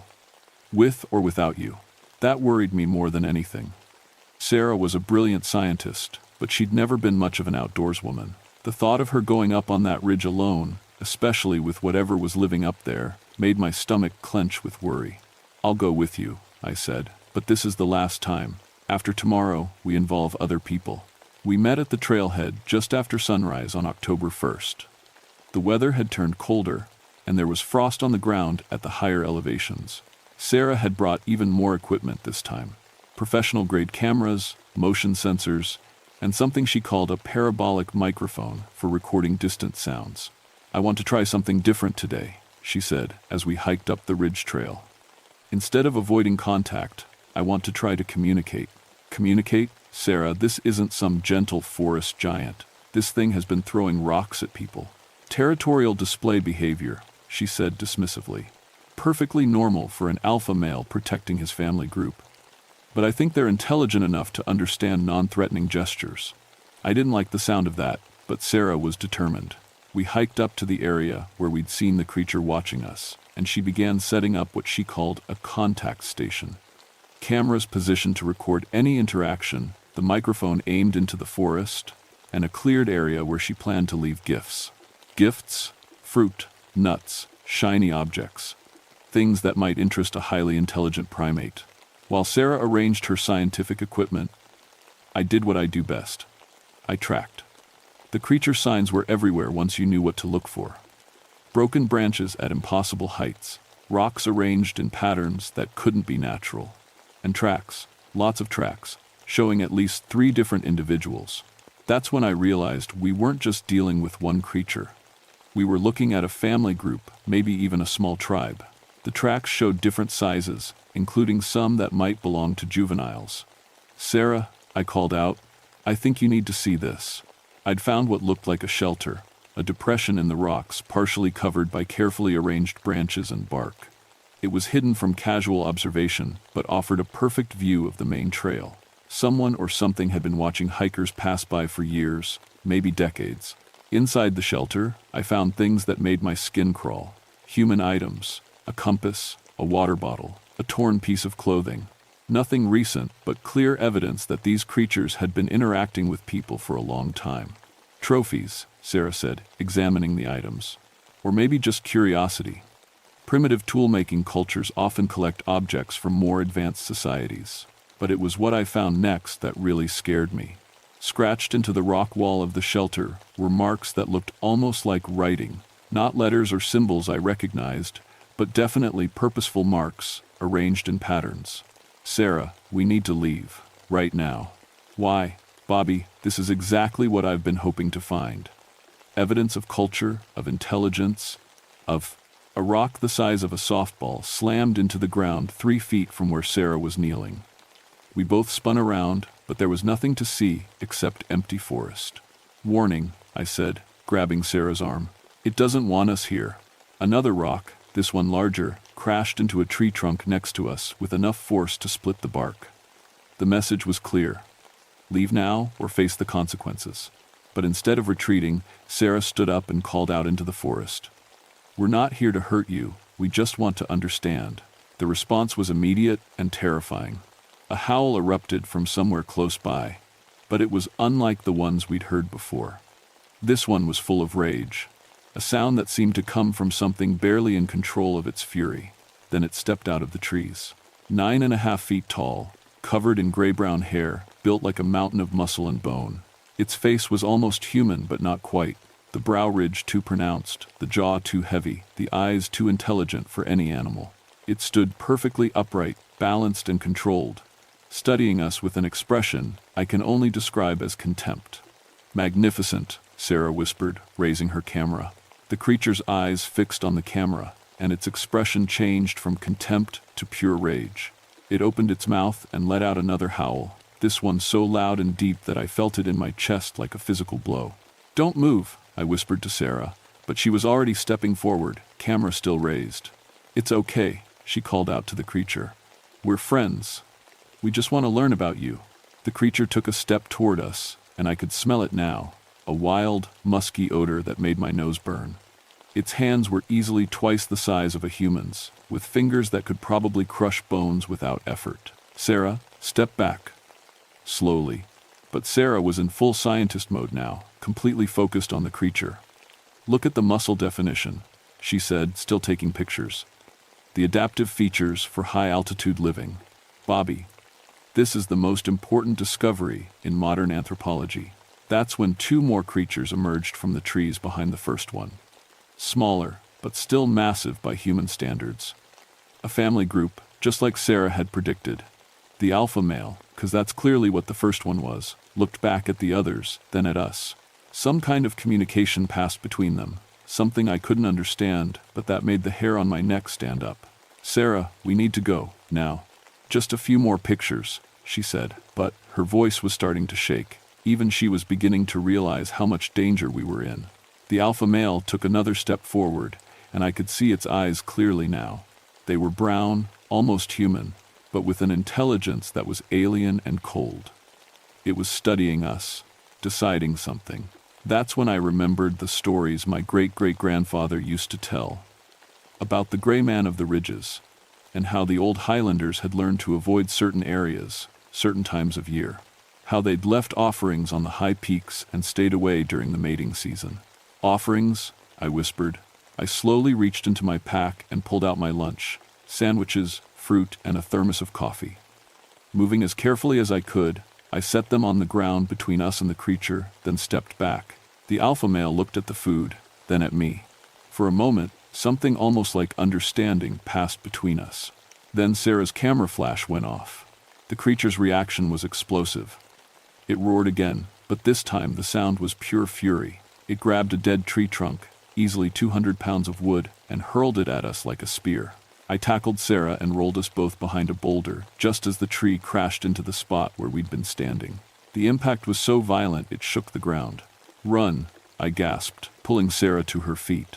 We ran down that ridge trail faster than I've ever moved in my life, with the sounds of pursuit crashing through the forest behind us. Trees breaking, rocks being hurled, and over it all, the sound of something massive moving through the undergrowth with terrifying speed. We didn't stop running until we reached my truck, and even then, my hands were shaking so badly I could barely get the key in the ignition. Sarah sat in the passenger seat, staring at her camera's LCD screen, completely silent. "Sarah, are you okay?" She looked at me, with eyes that seemed to be seeing something far away. "Bobby," she said in a voice barely above a whisper. "Did you see how it looked at us? It wasn't just intelligent, it was judging us, like it was deciding whether we deserved to live." I started the truck and drove away from that ridge as fast as the winding mountain roads would allow. Behind us, I could swear I heard one last howl echoing off the peaks, not angry this time, but somehow satisfied, like it had made its point. Sarah never published her research. When we got back to the university that evening, she locked herself in her lab and spent the next 6 hours going through every photo, every audio recording, every piece of evidence we'd collected. I sat in the hallway outside, drinking coffee from vending machines and trying to process what we'd seen. Around midnight, Sarah finally emerged. She looked like she'd aged 10 years in one night. "Bobby," she said quietly, "I'm deleting everything." "What, Sarah, you can't. This is the discovery of a lifetime." She shook her head slowly. "No, this is their secret, and it should stay that way. They've been sharing these mountains with us for thousands of years, and they've managed to stay hidden for a reason. Who are we to change that?" I wanted to argue with her, but when I looked into her eyes, I saw something that stopped me cold. Fear. Not just of what we'd encountered, but of what would happen if the world knew the truth. Think about it, Bobby. What happens when this gets out? The media circus, the government, scientists, the hunters and thrill seekers? These mountains would be overrun with people trying to capture or kill them. Their whole way of life would be destroyed. She had a point. I'd seen what happened when rare animals were discovered in protected areas. The attention never helped the animals. It usually made things worse for them. So what do? We file a report about bears exhibiting unusual behavior in the high elevation areas. We recommend temporary trail closures during their active season. And we keep their secret.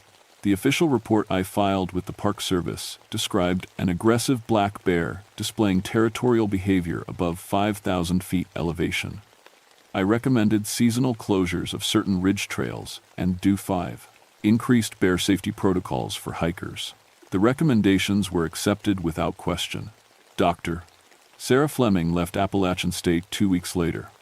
She took a job with the Wildlife Conservation Society, working to protect endangered species in remote parts of the world. We still exchange Christmas cards, but we've never talked about what happened on Grandfather Mountain. The ridge trails were quietly closed for 3 months, ostensibly for bear management activities. When they reopened, new signs were posted, warning hikers about aggressive wildlife and recommending that people avoid the area during early morning and evening hours. I went back to my regular ranger duties, but I requested a transfer to the lower elevation areas. Officially, it was for personal reasons. Unofficially, it was because I knew I couldn't handle another encounter with the gray man. But I still patrol the area sometimes, just to keep an eye on things. The trail cameras we set up are long gone, removed by someone or something with human-level intelligence and a clear understanding of what they were for. Hikers still report strange sounds and fleeting glimpses of large figures in the fog, but these reports are quietly filed away and forgotten. There's an understanding now, unspoken but real. We stay on the main trails, we don't venture into the highest elevations during their active times, and we respect the signs that say certain areas are closed for wildlife management. In return, they stay hidden and leave us alone. The Cherokee were right. The Scottish settlers were right. My great-great-grandfather was right. There are things in these mountains that are older than our civilization, that have found ways to live alongside us without us ever knowing they're there. They're not monsters. They're not myths. They're just another species trying to survive in a world that's getting smaller every year. And maybe, if we're smart and respectful, we can all continue to share these mountains in peace. Sometimes, on foggy mornings, when I'm driving the Blue Ridge Parkway, I'll catch a glimpse of something gray moving through the trees high above. Something that walks upright and watches the road with intelligent eyes. When that happens, I just nod slightly and keep driving. It's a small gesture, but I think they understand. Live and let live. Stay in your territory, and we'll stay in ours. The mountains are big enough for all of us, but every now and then, when the fog rolls thick across the ridges and the wind carries sounds that don't quite belong to any animal I know, I remember that we're not alone up here. And maybe that's exactly the way it should be. The ridge runners are still out there, watching, waiting, protecting their ancient secrets. And as long as we show them the respect they deserve, I think they'll let us keep walking through their domain. After all, they were here first.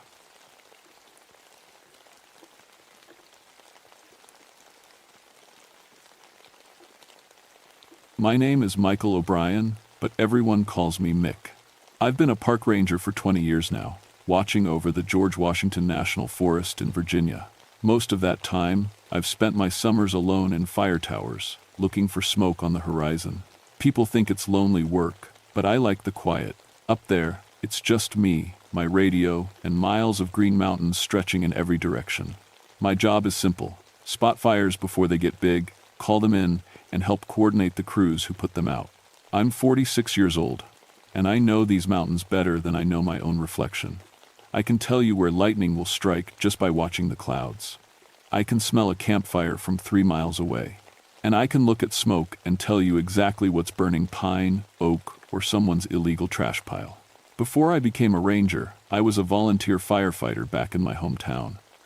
That's where I learned about fire, how it moves, how it thinks, how it kills. My younger brother Danny died in a warehouse fire when I was 23. The flames trapped him on the 3rd floor. After that, I made it my life's work to understand fire, to predict it, to stop it before it could hurt anyone else. I grew up Irish Catholic. My mom made sure we went to church every Sunday, said our prayers every night, and kept a rosary in our pockets. After Danny died, I stopped all that. If God was real, why would he let my brother burn? But Mom's voice stayed in my head. Evil is real, Michael, she used to say. The devil walks the earth, looking for souls to steal. I never believed her. In 20 years of watching these mountains, I'd heard every superstition and ghost story. Hikers claimed they saw shadowy figures. Old-timers talked about Civil War ghosts. Local kids swore the devil himself lived up on Appalachian Mountain. I always had the same answer. Show me proof. Every strange fire had a cause: lightning, careless campers, or arsonists. Every weird sound was an animal or the wind. Every shadow was just a tree or a rock formation playing tricks in the sunset. That was July 1995, the hottest, driest summer Virginia had seen in 50 years. The whole state was a tinderbox waiting for a match. We'd had fire warnings for 6 straight weeks. No campfires allowed, no fireworks, no smoking in the woods. I was assigned to Tower 17 on the Appalachian Mountain Ridge for a 10-day shift.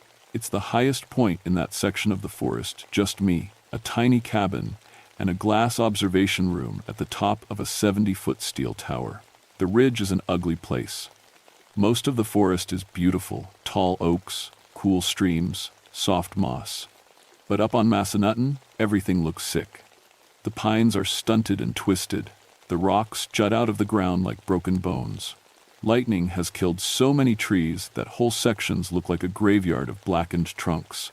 The old-timers say it's cursed. During the Civil War, deserters from both armies hid up there. Some of them went crazy from hunger and fear. Others just disappeared. The few who made it down told stories about meeting the devil himself on that ridge, about bargains made in blood to survive. I thought it was nonsense, just scared men seeing things in the dark. I climbed up to the tower on July 15th, hauling my supplies: food, water, books, batteries for my radio and weather instruments.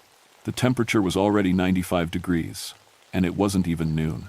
From the top, I could see 30 miles in every direction. The valley shimmered in the heat. No clouds, no wind, just brutal, pressing heat that made the air thick enough to chew. That first night, I couldn't sleep. It was too hot. Even with all the windows open, the cabin felt like an oven. Around midnight, I gave up and climbed to the observation deck. The stars were so bright they hurt to look at. No moon, just darkness and starlight and the endless ridges rolling away below me. That's when I smelled it for the first time: sulfur. Not the rotten egg smell of a septic tank. This was different: hot metal and burning stone, like someone striking a match against granite.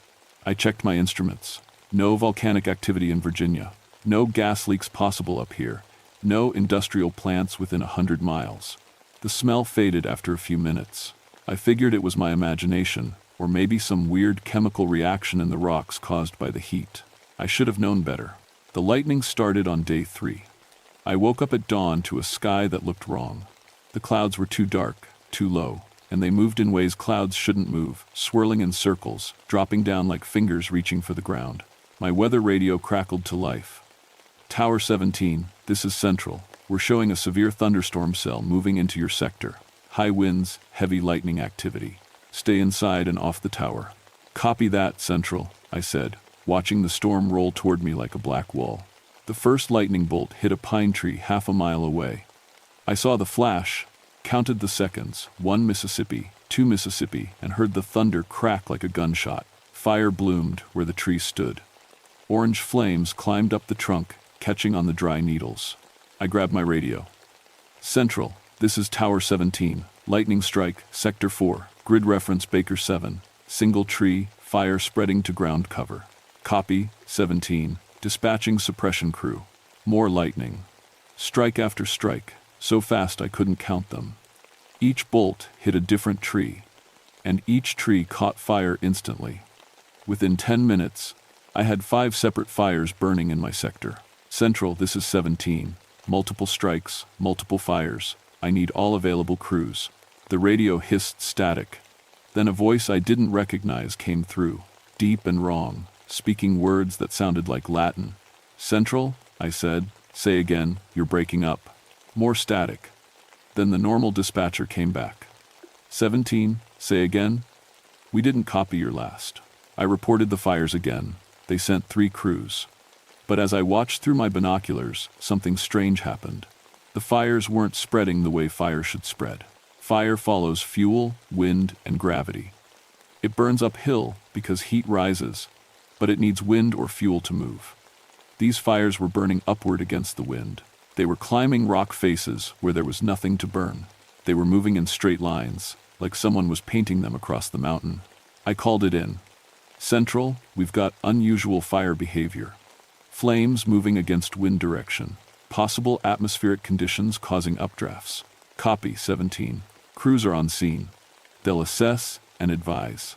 I watched through the binoculars as the first crew reached the nearest fire. 6 firefighters in yellow, Nomex suits and hard hats, hauling hoses and pumps. The crew boss radioed in. Tower 17, this is Ground Crew Alpha. We're at the Baker 7 fire. Something's weird here. The fire's burning in a pattern. Looks almost like footprints. Say again, Alpha? The burn pattern, Mick. It looks like something walked through here. Big footprints, maybe 7 or 8 feet apart. And they're burned into solid rock. I felt something cold slide down my spine despite the heat. Alpha, fire doesn't burn rock. I know that, Mick. I'm looking at it right now. These aren't scorch marks. The rock is melted. Like someone walked through here, with feet hot enough to liquefy stone. I didn't know what to say. There had to be an explanation. Lightning can create fulgurites, tubes of melted sand where bolts hit the ground. Maybe that's what they were seeing. Document it with photos, I said. We'll figure it out after the fires are contained. Copy that. The crews worked all day. By evening, they had 4 of the 5 fires under control. But the 5th one, the one on the exposed ridge near the old Civil War trail, kept burning. Every time they thought they had it, it would flare up again in a new spot. The crew boss radioed me at sunset. 17, Alpha. We're pulling back for the night. This fire isn't behaving right. It keeps jumping our fire line. Tomorrow we'll bring in air support. Copy, Alpha. Stay safe. I watched the fire through the darkness. It glowed orange against the black sky, pulsing like a heartbeat. That night, the temperature dropped. Not much, maybe 10 degrees, but enough that I could finally breathe. I was eating dinner in the cabin when my radio crackled. Mick, can you help? It was barely a whisper, full of static. This is Tower 17. Who's calling? So hot, burning, please. Identify yourself. What's your location? Devil's backbone, he's here. Oh God, The radio went dead. I tried every channel, nothing but static. I tried the emergency frequency. Silence. My hands were shaking as I grabbed my flashlight and went outside. The night air smelled like smoke and that same sulfur smell from before. Stronger now. So strong it made my eyes water. Then I saw it. Down on the ridge where the fire burned, a figure stood in the flames.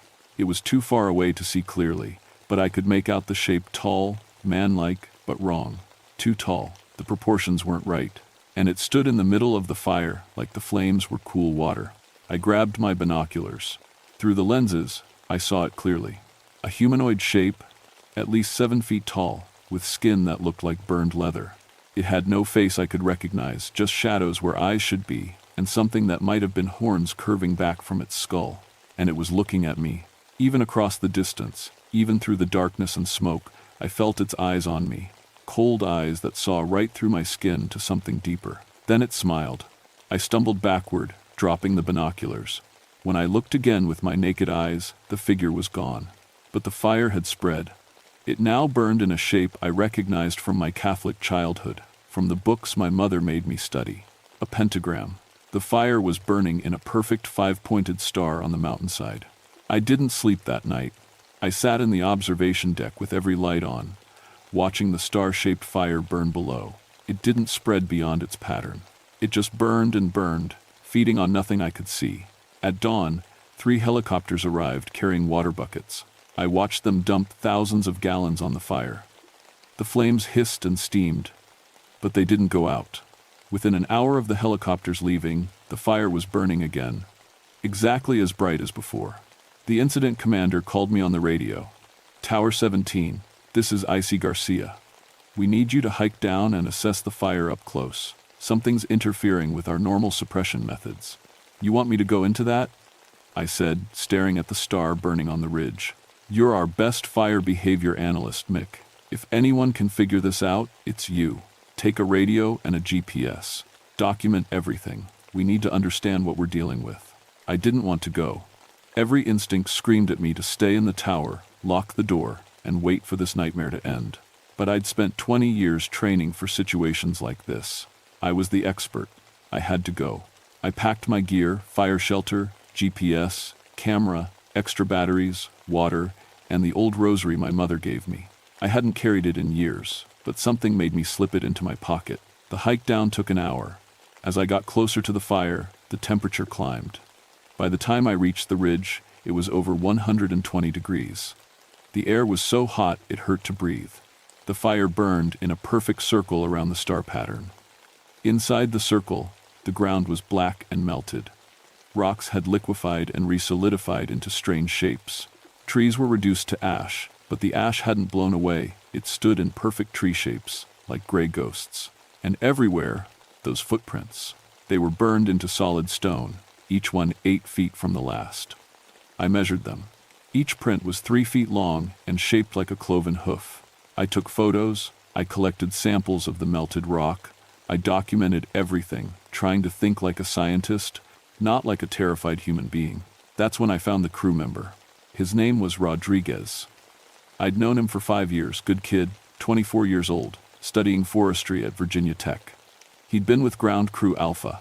He was kneeling in the center of the pentagram, hands clasped like he was praying. His skin was gray. His eyes were open but empty. He wasn't burned. That was the worst part. The fire had consumed everything around him, melted solid rock. But his clothes and skin were untouched. I checked for a pulse. Nothing. He was cold despite the heat. I grabbed my radio with shaking hands. "I see Garcia. This is O'Brien. I've found Rodriguez from Alpha Crew. He's dead. No signs of burns or trauma. Just dead." "Copy that, Mick. We're sending a recovery team. Get out of there now." I turned to leave. That's when I heard the voice. It came from everywhere and nowhere from the ground, from the fire, from inside my own skull. Asterisk, asterisk, Michael O'Brien. Asterisk, asterisk. It knew my name. Asterisk, asterisk, 20 years you've watched. 20 years you've denied me. No more. Asterisk, asterisk. "Who are you?" I whispered. Asterisk, asterisk. "I am the fire that does not consume. I am the angel who fell to earth on wings of flame. I am bound to this mountain by blood spilled in war, and I grow stronger with each soul I claim." Asterisk, asterisk. The air shimmered. The figure I'd seen the night before materialized in front of me, stepping out of the flames like they were a doorway. Up close, it was worse than I'd imagined. Its skin was the color of old leather, cracked and smoking. Its eyes were pits of red light.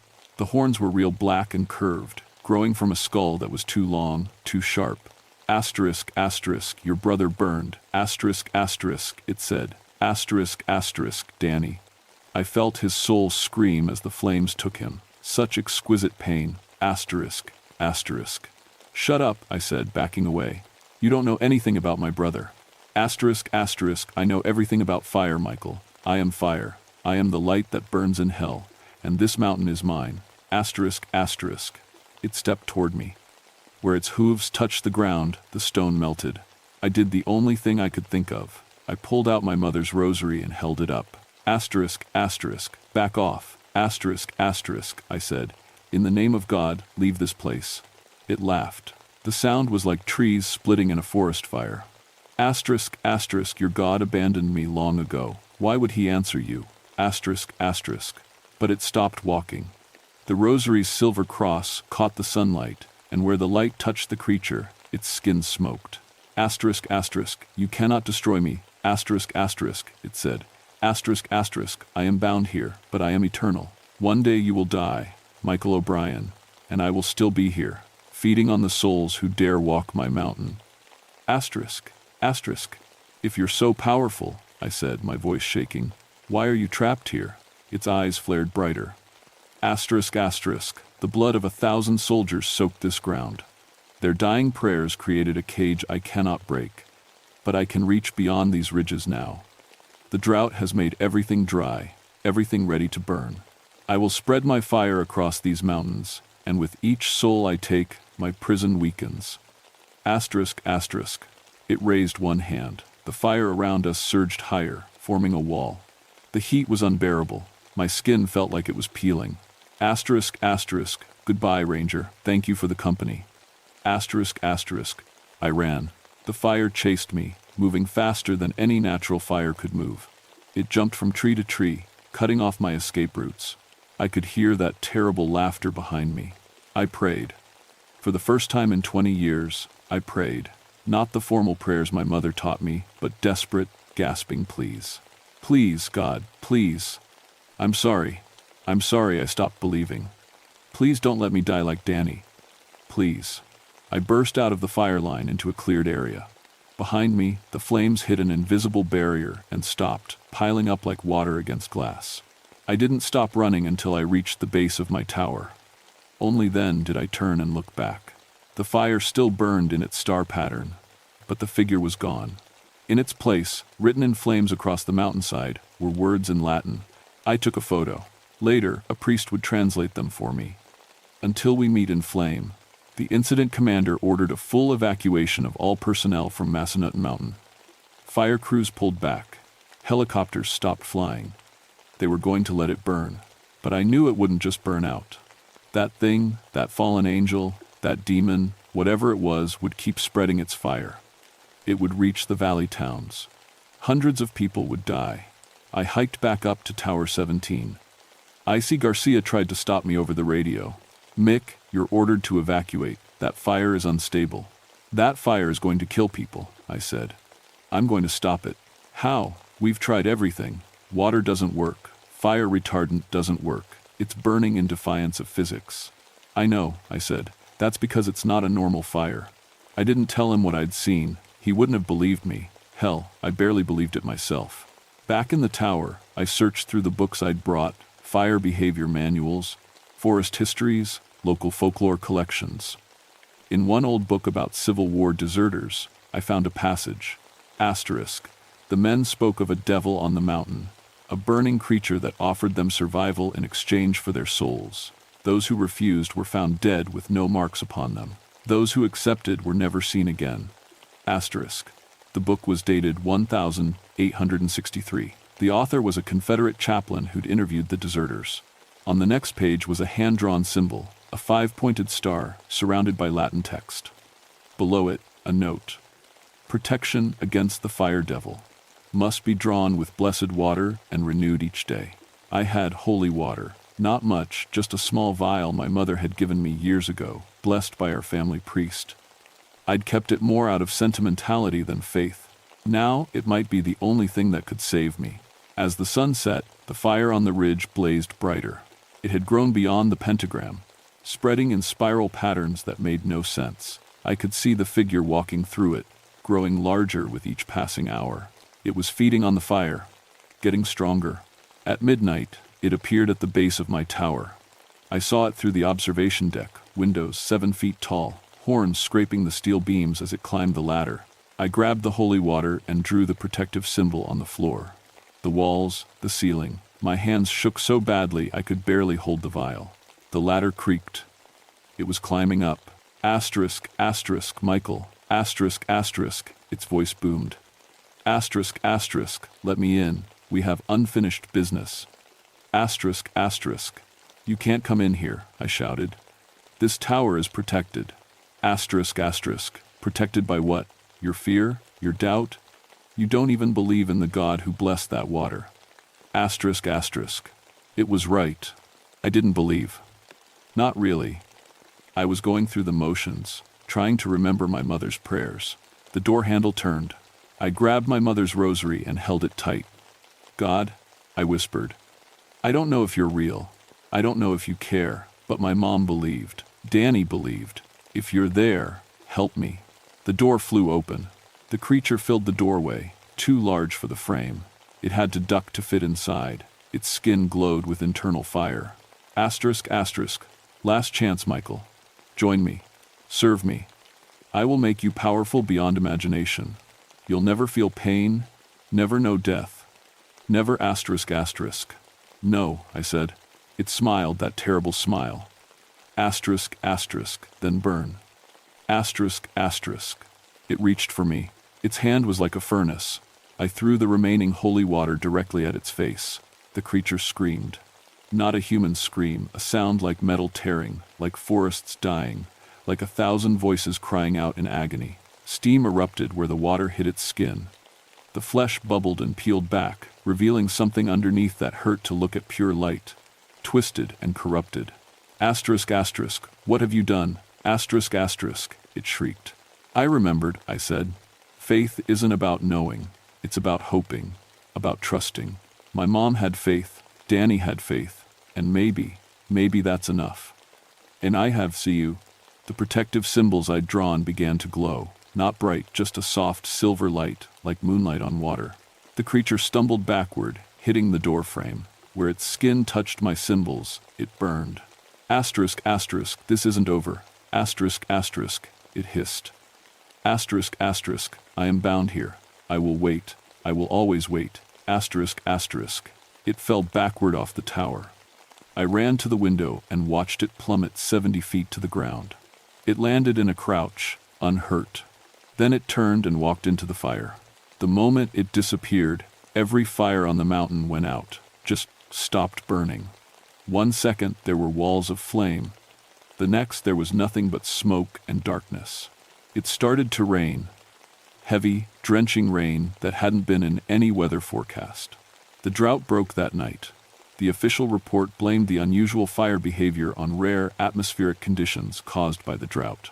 Temperature inversions, pressure differentials, complicated scientific terms that explain nothing. Rodriguez's death was listed as heat stroke. The melted rock and hoof prints were classified as fulgurites and natural erosion. The pentagram pattern was coincidental, burning in a dry fuel bed. Nobody wanted to know the truth. Truth was too frightening. They gave me 2 weeks off. Trauma leave, they called it. When I came back, they transferred me to a different section of the forest. Nobody said why, but I understood. Massanutten Mountain was off limits to me now. I went to church the Sunday after the fire. The first time in 23 years, I sat in the back pew and cried through the entire service.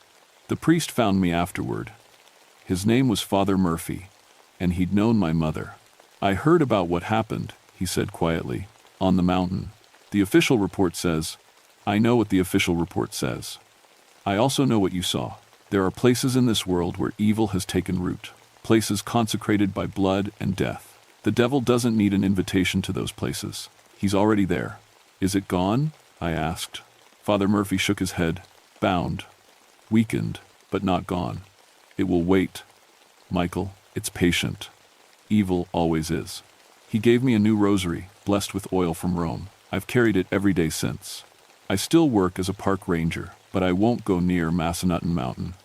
Sometimes, on dry summer nights, when lightning flashes in the distance, I can smell that sulfur smell, and I know it's still there, waiting. Other rangers have reported strange things. Fires that burn in patterns, hoofprints in stone, voices on the radio speaking in languages nobody understands. The Forest Service investigates, finds nothing, and closes the cases. Life goes on. But I know the truth. I've seen it, I've felt its heat, I've looked into its eyes. The devil walks these mountains. He's bound by old prayers and old blood, but he's patient. He's been waiting for centuries. He can wait centuries more. And one day, someone will break that binding. Someone will set him free. I pray it's not in my lifetime. I pray for a lot of things now. Sometimes, late at night, I wonder about Rodriguez. What did he see in those last moments? What made him kneel and pray? Did he feel anything when his soul left his body? And I wonder about Danny. My brother, burning in that warehouse. Did something darker than simple fire take him? Was the creature on the mountain telling the truth?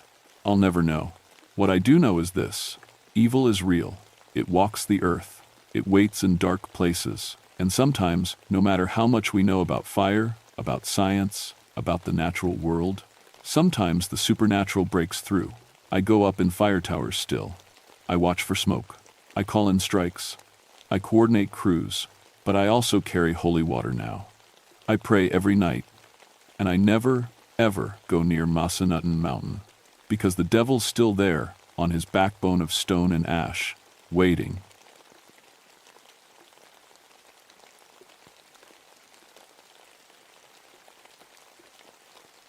My name is Patricia Silverman, but everyone calls me Patty.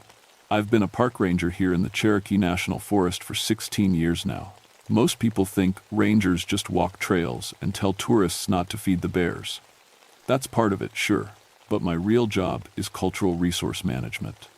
I study the old Cherokee sites scattered through these Tennessee mountains, trying to understand how the tribes used the land centuries ago. I have a PhD in anthropology from the University of Tennessee. Spent 8 years learning Cherokee language and culture before I ever set foot on this job.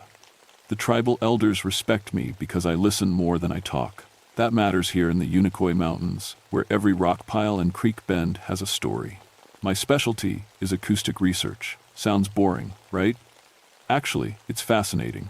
These mountains are full of natural sound phenomena, wind caves that whistle like flutes, stone formations that echo voices for miles, rock chambers that amplify whispers into booming calls. For 16 years, I've studied every weird noise these hills can make. The Cherokee called this area the Speaking Stones, long before any white settlers arrived. Local legends say the rocks themselves could talk to people. Tribal historians told me stories about ancestors receiving guidance from stone voices during important decisions. I always smiled and nodded politely. In my experience, every supernatural sound had a perfectly logical acoustic explanation. That was before June 1996. Before the summer solstice, before I learned that some Cherokee stories aren't legends at all. The weather that week was strange, even for Tennessee. Heat lightning flickered across the sky every night without any rain.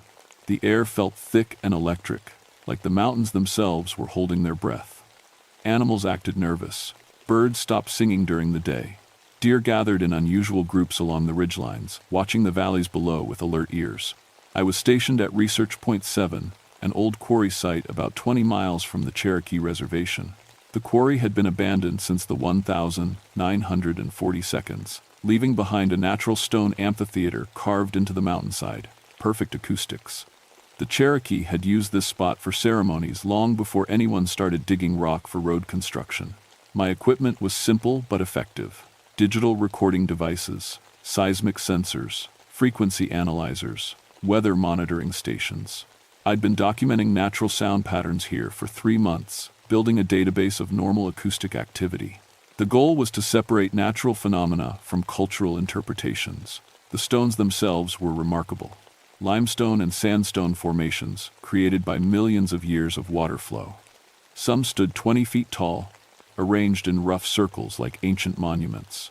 Others formed caves and chambers that channeled sound in impossible ways. Speak softly at one end, and your voice emerged clearly from stones 50 yards away. On June 20th, I noticed the first anomaly. I was calibrating my recording equipment around sunset when I heard it. A low humming sound, barely audible, like a bass note played on a massive organ. It seemed to come from the stones themselves, vibrating through the rock formations and into the ground beneath my feet. I checked my instruments. The seismic sensors showed minor vibrations, but nothing that would explain the sound.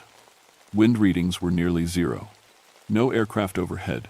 No machinery anywhere within miles. Yet the humming continued for nearly an hour before fading away as darkness fell. I made detailed notes in my research log. Possible explanations: underground water flow, thermal expansion in the rocks, distant industrial noise carried by atmospheric conditions. All seemed unlikely, but I needed more data before drawing conclusions. The next morning brought another surprise. My equipment had recorded the humming clearly. More than that, the sound showed perfect harmonic structure, mathematical precision that natural phenomena don't usually display. The frequencies formed chord progressions, like music composed by some invisible force. I spent the day examining every piece of equipment. No malfunctions, no interference from radio signals or power lines. The recordings were clean and clear. The stones had definitely produced organized harmonic sounds for over an hour. That's when I called Joseph Swimmer. Joseph was a Cherokee elder in his 70s. Tribal historian, medicine man, and one of the few people who still spoke the old language fluently. We'd worked together on several archaeological projects. He knew these mountains better than anyone alive. "Patty," he said when I explained the recordings over the radio. His voice sounded tired. "You need to be very careful up there, especially during the solstice." "Why? What's special about the solstice?" Long pause. Static crackled through the radio silence. "The ancestors are restless," he said finally. They've been quiet for many years. If they're starting to speak again, it means something important is coming. I respected Joseph, but his explanation didn't help my research. I needed scientific data, not folklore. Still, his warning stuck with me as I prepared for another night of monitoring. The solstice was tomorrow. If the stones were going to do something unusual, it would probably happen then. I set up additional recording equipment around the amphitheater, placed sensors on the largest stone formations, checked battery levels twice. Whatever was making these sounds, I was going to document it properly. As the sun set on June 21st, the longest day of the year, I had no idea that my 16 years of rational, scientific thinking were about to change forever. The humming started again at exactly 9:47 p.m. I know the time because I was watching my equipment displays when every sensor began registering activity simultaneously. But this wasn't the gentle bass note from the previous evening. This was complex, layered, multiple tones weaving together like a choir warming up before a concert. I grabbed my headphones and listened to the live audio feed. The sound was coming from at least a dozen different stone formations, each contributing its own frequency to an increasingly complex harmony. My frequency analyzer showed the impossible. Every tone was mathematically related to the others. Perfect fifths, octave intervals, harmonic series that would make a symphony orchestra jealous. No natural phenomenon could create this level of organization. I checked my instruments 3 times. Everything was working correctly. The stones were definitely producing organized harmonic music, not random sounds, not wind effects, not underground water. Music. The hair on my arms stood up, and not from the electric air. For the first time in 16 years, I was witnessing something that my scientific training couldn't explain. The harmonies shifted, becoming more complex. New voices joined the choir. The sound filled the entire amphitheater, resonating off the limestone walls and creating layered echoes that seemed to come from everywhere at once. I felt the vibrations in my chest, my bones, the metal equipment around me. Then I heard something that made my blood run cold. Patterns, rhythm, structure. The stones weren't just making music, they were making language. I'd spent 8 years learning Cherokee linguistic patterns. The old language has a musical quality, with rising and falling tones that carry meaning. What I was hearing through my headphones sounded like Cherokee, spoken by voices made of stone and wind. I couldn't understand the words, but I recognized the language structure. Subject, object, verb patterns. Tonal inflections. Grammatical markers that indicated past events, spiritual concepts, and ceremonial importance. The stones were speaking Cherokee. My hands shook as I made notes. This was impossible. Rocks don't speak languages. Acoustic phenomena don't form grammatical structures. Yet my equipment was recording clear evidence of organized communication coming from ancient stone formations. The voices grew stronger. What had started as whispers became clear speech. I could make out individual words now. Tsalagi, the Cherokee word for their own people. Nevi, earth. Galvladi, sacred. More voices joined the conversation. Young voices and old ones. Male and female tones, all speaking in harmonious overlap, like a congregation reciting prayers together. The acoustic effect was overwhelming. Sound seemed to come from inside the stones themselves, as if the rocks had become hollow vessels for invisible speakers. I tried to stay rational, focused on data collection, kept my instruments running and my notes detailed. But rational thinking became harder as the voices grew more distinct. They were talking about me. Wionega, white person. Duyuk TV, do you hear? Gvialialitsi, she listens well. I understood enough Cherokee to catch fragments of the conversation. The voices seemed to be discussing my presence, my equipment, my years of studying their sacred sites. Some sounded approving. Others seemed cautious. All sounded impossibly real. I stood up and walked closer to the largest stone formation. The voices were definitely coming from inside the limestone structure. I could see my breath misting in the suddenly cold air, despite the warm June evening. "Hello?" I called out in Cherokee, using the formal greeting Joseph had taught me. "Sio, Dohi?" The voices stopped instantly. Complete silence filled the amphitheater. Even the normal night sounds of insects and distant owls went quiet. My equipment continued recording, but the frequency displays showed only flat lines. Then, one voice spoke directly to me, clear as if someone stood 3 feet away. C.O. Patricia Silverman. The pronunciation was perfect, despite Cherokee having no natural equivalent for my English name. We have been waiting for you to hear us. I nearly dropped my notepad. The voice was speaking English now, but with the same harmonic, resonant quality as the Cherokee conversations. It seemed to come from the stone directly in front of me, a pillar of limestone that stood 12 feet tall and 4 feet wide. "Who are you?" I asked, amazed that my voice worked at all. "We are the Nahi, the ancient ones, the first people who learned to speak with stones." My anthropology training kicked in. Vnahi was an old Cherokee term for ancestral spirits. According to traditional beliefs, the dead could communicate with the living through certain sacred objects and places, but I wasn't ready to abandon scientific thinking entirely. "This is some kind of acoustic illusion," I said, more to myself than to the voice. "Sound reflection, frequency modulation, something." The voice laughed. The sound echoed from multiple stones around the amphitheater, creating a chorus of gentle amusement that raised goosebumps across my skin. "You study our voices with your machines," the voice said. "You measure our words with numbers, but you do not yet understand what you are hearing." "Then explain it to me," I said, setting down my notepad and focusing entirely on the conversation. "We are the voices of those who walked these mountains before you.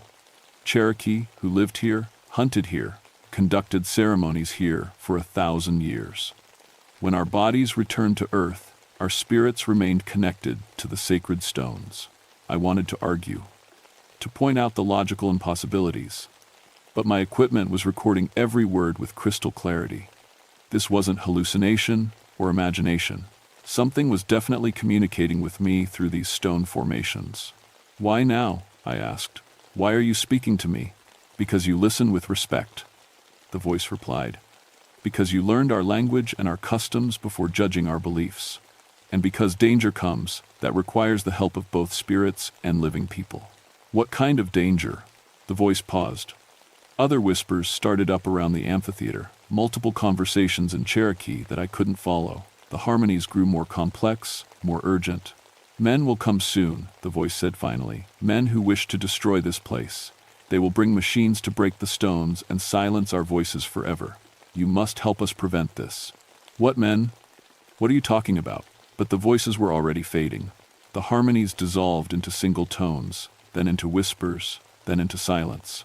My equipment showed the sound levels dropping back to normal background noise. I stood in the quiet amphitheater, staring at my instruments and trying to process what had just happened. My recordings would provide proof that something extraordinary had occurred. But proof of what? Exactly?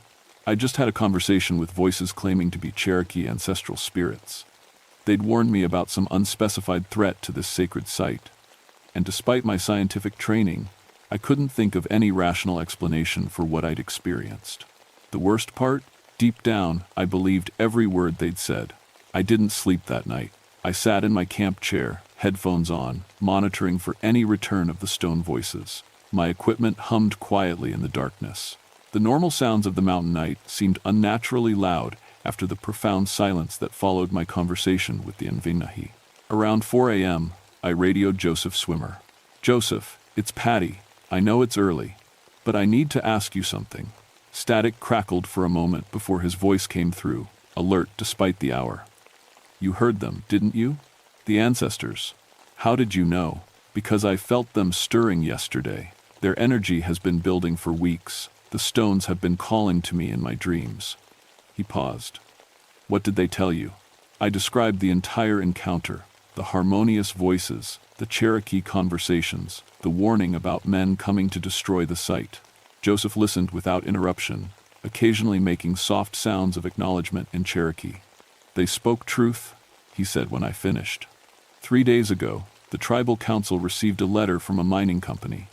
Cumberland Stone Corporation wants to expand their quarry operation into the sacred amphitheater. They claim the limestone there is perfect for highway construction. My stomach dropped.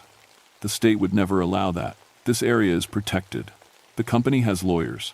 They found old claims from the $1,000 940 seconds that might override our cultural protection agreements. The hearing is scheduled for next week. Now I understood the urgency in the spirit voices. Their sacred site, the place where they'd learned to communicate through stone over countless generations, faced destruction by industrial mining equipment. "What can we do?" I asked. "Document everything," Joseph said. "Record their voices. Get evidence that this site is actively sacred, not just historically important. The more proof we have of ongoing spiritual activity, the stronger our legal case becomes." "You want me to record ghost voices as evidence in a legal proceeding?" "I want you to record the truth," he said firmly. "Whatever that truth is." I spent the morning reviewing my equipment and expanding the recording array. If the spirits were going to provide evidence, I needed to capture it with absolute clarity. I positioned microphones around the entire amphitheater, set up video cameras to document any visual phenomena, installed seismic sensors to record ground vibrations. By evening, I had created the most comprehensive acoustic monitoring setup of my career. The voices returned at sunset. This time, they didn't start with gentle humming.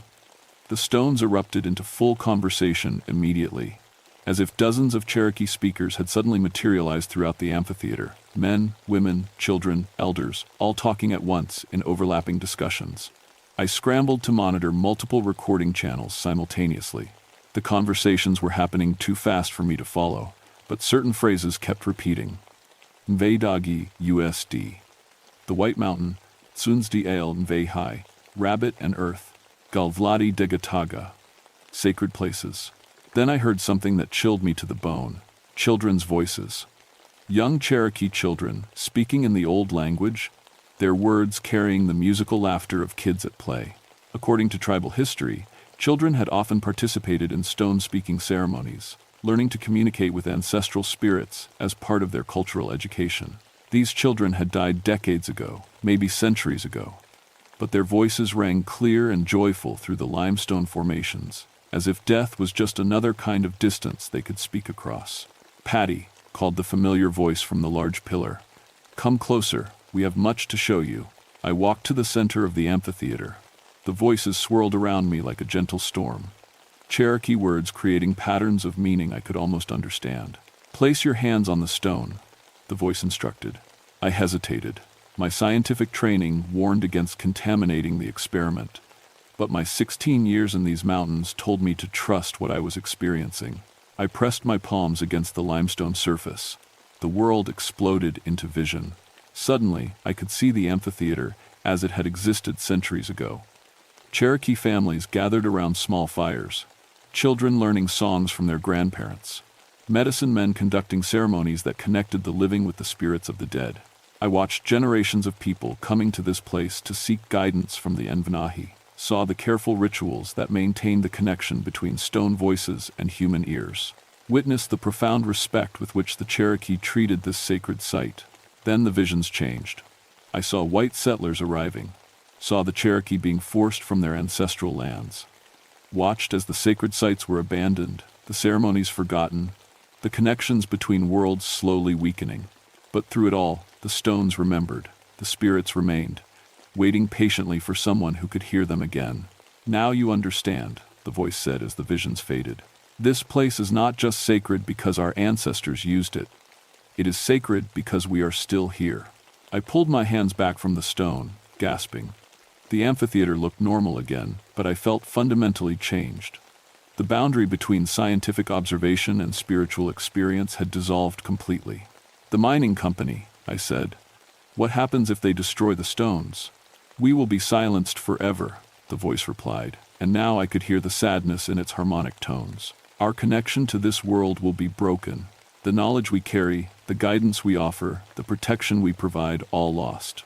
Around the amphitheater, other voices began speaking. Not in Cherokee this time, but in English, as if they wanted me to understand every word. "My name was Running Bear," said a young man's voice from a formation to my left. "I died fighting to protect our lands in 1838. I've been watching over this place for 158 years. "I was called Gentle Rain," said an elderly woman's voice from my right. "I taught children the old songs until I was 97 years old. I passed in 1912, but I still sing for those who will listen." More voices joined in. Dozens of Cherokee spirits, each one identifying themselves, sharing their stories, explaining their connection to this sacred site. Warriors and medicine men, mothers and children, farmers and hunters, all of them bound to this place by love, loss, and spiritual responsibility.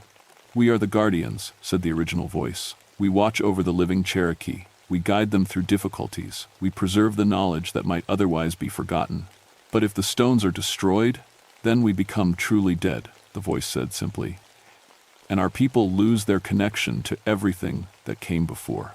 The conversation continued for hours. The spirits shared their history, their concerns, their hopes for preserving their sacred site.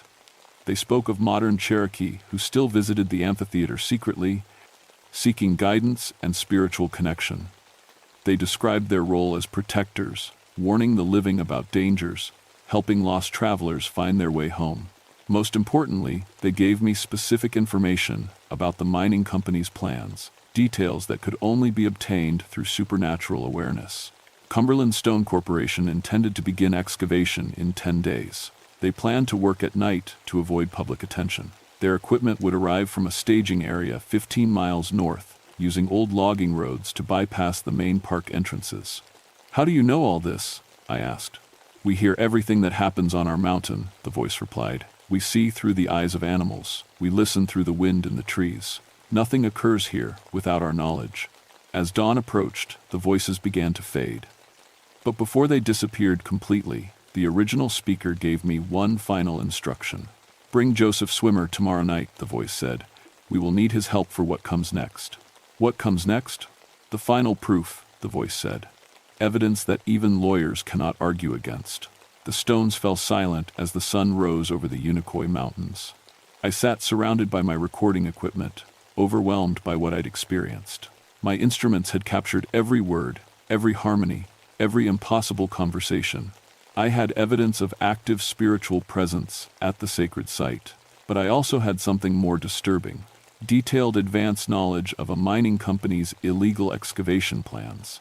The Cherokee spirits weren't just asking me to preserve their sacred site. They were asking me to stop a crime that hadn't happened yet. Joseph Swimmer arrived at the amphitheater just before sunset, carrying a leather bag and wearing traditional Cherokee clothing I'd never seen him wear during our previous meetings. His expression was grave. "They spoke to me in dreams last night," he said, setting his bag down near the largest stone formation. "The ancestors are preparing for something they haven't done in over a century." "What do you mean?" "Full manifestation," he said, beginning to remove items from his bag. "Tobacco, sage, a carved wooden flute. They're going to show themselves completely, not just voices, physical presence." My scientific training rebelled. "That's impossible." Joseph looked at me steadily. "Patty, yesterday you spoke with the spirits of people who died before your great-grandparents were born. Today you're worried about what's impossible?" He had a point. I set up my equipment while Joseph prepared what he called a welcoming ceremony. He burned sage and tobacco, speaking Cherokee prayers that seemed to make the air itself more receptive to spiritual presence. As darkness fell, my sensors began detecting activity before any sounds became audible. Electromagnetic fluctuations, temperature variations, pressure changes that had no meteorological explanation. Then the voices returned, but this time they weren't alone. The air above the stone formations began to shimmer like heat waves. Gradually, translucent figures took shape. Cherokee people in traditional clothing, standing on and around the limestone pillars, men with intricate tattoos and feathered headdresses, women in deer-hide dresses with elaborate beadwork, children with bright, curious eyes. I could see through them, but they were definitely there. My cameras were recording everything. "CO, Joseph Swimmer," said the familiar voice, and now I could see its source, a tall Cherokee man with silver-streaked hair and a face marked by years of wisdom and sorrow. "Thank you for coming." "CO, Elder," Joseph replied formally. "I am honored to witness the great manifestation." The spirit turned to me. "Patricia Silverman, you have listened well. Now you must see all." More figures materialized throughout the amphitheater. Dozens of Cherokee spirits from different time periods. Some wore buckskin and feathers, others wore the cloth clothing of the reservation era. A few appeared in modern-dressed Cherokee who had died in recent decades but maintained their spiritual connection to this sacred place. "We are the unbroken chain," the elder spirit explained. From the first Cherokee to learn stone speaking to those who passed last year, death cannot break our bond to this place. Joseph began playing his wooden flute. The simple melody seemed to strengthen the spiritual manifestations. The figures became more solid, more present. "Why are you showing us this?" I asked. "Because tomorrow night, the mining company begins their illegal excavation," the elder said. "They believe they can work in secret, but we will be waiting." Another spirit stepped forward. This one appeared to be a Cherokee warrior from the early 1800s, with a scar across his left cheek and eyes that had seen too much violence. "I am White Hawk," he said. "I died fighting Andrew Jackson's soldiers on the Trail of Tears. I have been protecting this mountain for 160 years. More warriors materialized, men and women who had died defending Cherokee lands and culture. Their presence filled the amphitheater with an energy that made my skin tingle, and my equipment registers readings I'd never seen before. "We are still here," White Hawk said. "We still fight. And we will not allow our sacred sites to be destroyed." "What are you planning to do?" I asked, though I wasn't sure I wanted to know the answer. The elder spirit smiled grimly. "What we have always done, protect our people and our land by any means necessary." Joseph stopped playing his flute. "You're talking about spiritual warfare." "We're talking about justice," White Hawk replied. "The mining company plans to violate federal law, Cherokee treaty rights, and sacred land protections. They believe they can hide their crimes in darkness. Tomorrow night, they will learn that some guardians never sleep." The implications hit me like a physical blow. The Cherokee spirits weren't just asking for help preserving their sacred site. They were planning to actively defend it against industrial equipment and armed security guards. "People could get hurt," I said. "People will definitely get hurt if this place is destroyed." The elder spirit responded. "The living Cherokee will lose their strongest connection to their ancestors. Our voices will be silenced. Our guidance will be lost. Our protection will end." Around the amphitheater, more spirits were manifesting. I stopped counting when I reached 50 distinct figures, all Cherokee, all connected to this sacred site by love, loss, and spiritual responsibility. "What do you need from us?" Joseph asked. "Witness," the elder said. "Record what happens. Let the world know that the Cherokee dead still defend Cherokee land." "And if the mining crews don't retreat?" I asked. White Hawk's scarred face hardened. "Then they will experience the full protection power of Cherokee mountain spirits. We can make their equipment fail. We can turn their own fears against them. We can show them terrors that will haunt their dreams for the rest of their lives." The temperature dropped 20 degrees in seconds. Frost formed on my equipment despite the warm June evening. The stone formations began glowing with a faint, phosphorescent light that had no scientific explanation. "This is our place, one," the elder spirit said, his voice now echoing with the authority of centuries. "We lived here. We died for it. We will not abandon it to men who value profit over sacred ground." Joseph packed his ceremonial items with reverent care. "The ancestors have made their decision," he said to me. "Tomorrow night, this mountain goes to war." As the spirits began to fade with the approaching dawn, the elder gave me one final message. "Document everything. Patricia Silverman. Let your scientific instruments record the truth of spiritual power. Show the world that some things are more real than what the living can understand." The last thing I saw was White Hawk's scarred face, his eyes burning with the determination of a warrior who had never truly surrendered. Then silence returned to the amphitheater. But the air still hummed with residual energy, and my equipment continued detecting electromagnetic anomalies that would take months to explain. In less than 18 hours, Cumberland Stone Corporation would discover that the Cherokee dead are not as powerless as the Cherokee living had been forced to become. I spent the day preparing for the most important documentation project of my career. Whatever happened that night, I was going to record every second of it. Cumberland Stone Corporation's excavation team arrived at 11:47 p.m. on June 23rd. I watched from my concealed position 200 yards away as 3 heavy trucks made their way up the old logging road. Earth-moving equipment, drilling machinery, a crew of 12 men who believed they could strip mine a Cherokee sacred site under cover of darkness. They had no idea what was waiting for them. Joseph Swimmer crouched beside me, his radio equipment tuned to the company's communications frequency. My acoustic monitoring system was running at maximum sensitivity. Cameras captured everything in infrared and low-light modes. The crew began setting up floodlights around the amphitheater's perimeter. Their supervisor, a heavy-set man in a hard hat, directed the equipment placement while speaking into a handheld radio. Base camp, this is Excavation 1. We're on site and beginning setup. Should have the first load of stone ready by dawn. That's when the temperature dropped. Not gradually, instantly. The ambient air temperature plummeted from 72 degrees to 34 degrees in less than 30 seconds. Frost formed on the excavation equipment. The floodlights began flickering erratically. The crew supervisor checked his thermometer twice, convinced it was malfunctioning. "Something's wrong with the weather monitoring," he radioed, showing impossible temperature readings. Then the stones began to sing.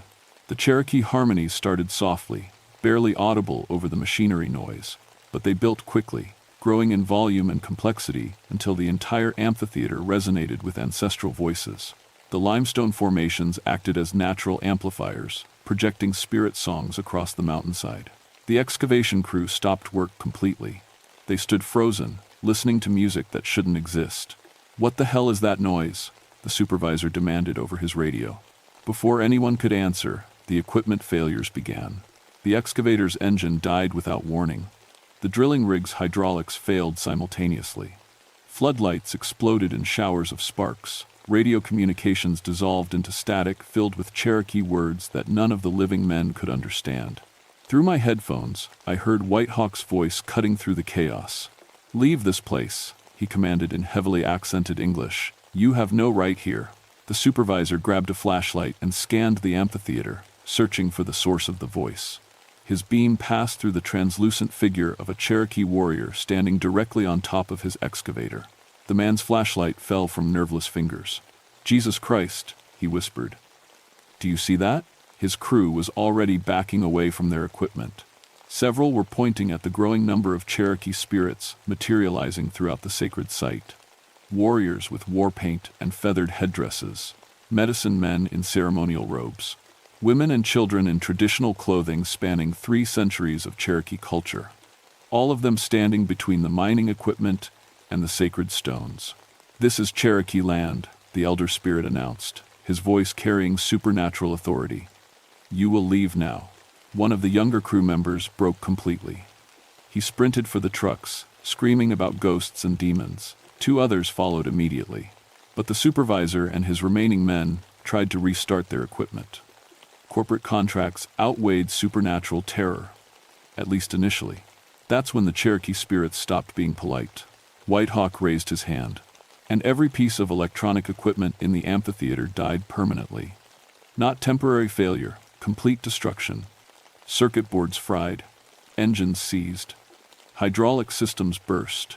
Other warrior spirits surrounded the remaining crew members, not threatening them directly, but making their presence unmistakably felt. Cold spots that followed the men wherever they moved. Whispers in Cherokee that seemed to come from inside their own heads. Touches from invisible hands that left frost patterns on their clothing. "We're leaving," the supervisor shouted into the darkness. "We're leaving right now." But the spirits weren't finished demonstrating their power. As the mining crew scrambled toward their trucks, the very ground began to shift. Not an earthquake. Something more targeted and deliberate. Limestone blocks that had stood for millennia moved to block the access road. Trees fell across the logging trail with surgical precision. The excavation team found themselves trapped in the amphitheater with 50 Cherokee spirits who had died defending this land. Joseph Swimmer spoke into his radio, using the same frequency as the mining company's communications. "Cumberland Stone Corporation," he said calmly. "This is Joseph Swimmer of the Cherokee Nation. Your crews are trespassing on protected sacred land. You have 30 seconds to withdraw completely, or we file federal charges for violation of the Native American Graves Protection Act." "Who is this?" came the panicked reply. "How are you on our frequency?" "Withdraw now," Joseph repeated. "The Cherokee spirits will allow you to leave peacefully if you go immediately."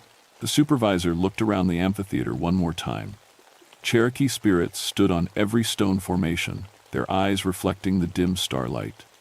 The man's expensive equipment lay in ruins. His crew was in various stages of panic and breakdown. "Pack it up," he ordered. Emergency withdrawal. Leave the equipment. We'll sort this out with the lawyers. The spirits moved aside, creating a clear path to the trucks. But as the mining crew fled, the elder spirit's voice followed them down the mountain. Tell your employers, he called. Tell them the Cherokee dead still guard Cherokee land. Tell them some things cannot be bought or sold or destroyed. Within 15 minutes, the amphitheater was empty, except for Joseph, myself, and the gradually fading Cherokee spirits. Is it over? I asked. For now, the elder spirit replied, but Cumberland Stone Corporation will try again.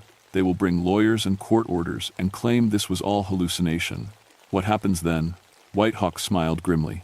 Then we demonstrate that Cherokee justice extends beyond the grave. The spirits dissolved with the approaching dawn, but their message remained clear. The sacred site would be defended by any means necessary. The voices of the dead would not be silenced by the greed of the living. 3 days later, Cumberland Stone Corporation withdrew their mining claim completely. They cited unexpected geological instabilities and unacceptable security risks. The company's insurance investigators found no logical explanation for the equipment failures or the crew's collective accounts of supernatural encounters. But Joseph and I knew the truth. My 16 years as a park ranger had taught me to respect the Cherokee culture and history preserved in these mountains. But that night, in the amphitheater, taught me something more profound. Some connections transcend death itself. I still work these mountains, still study Cherokee sites and acoustic phenomena. But now I listen for more than just wind and echoes.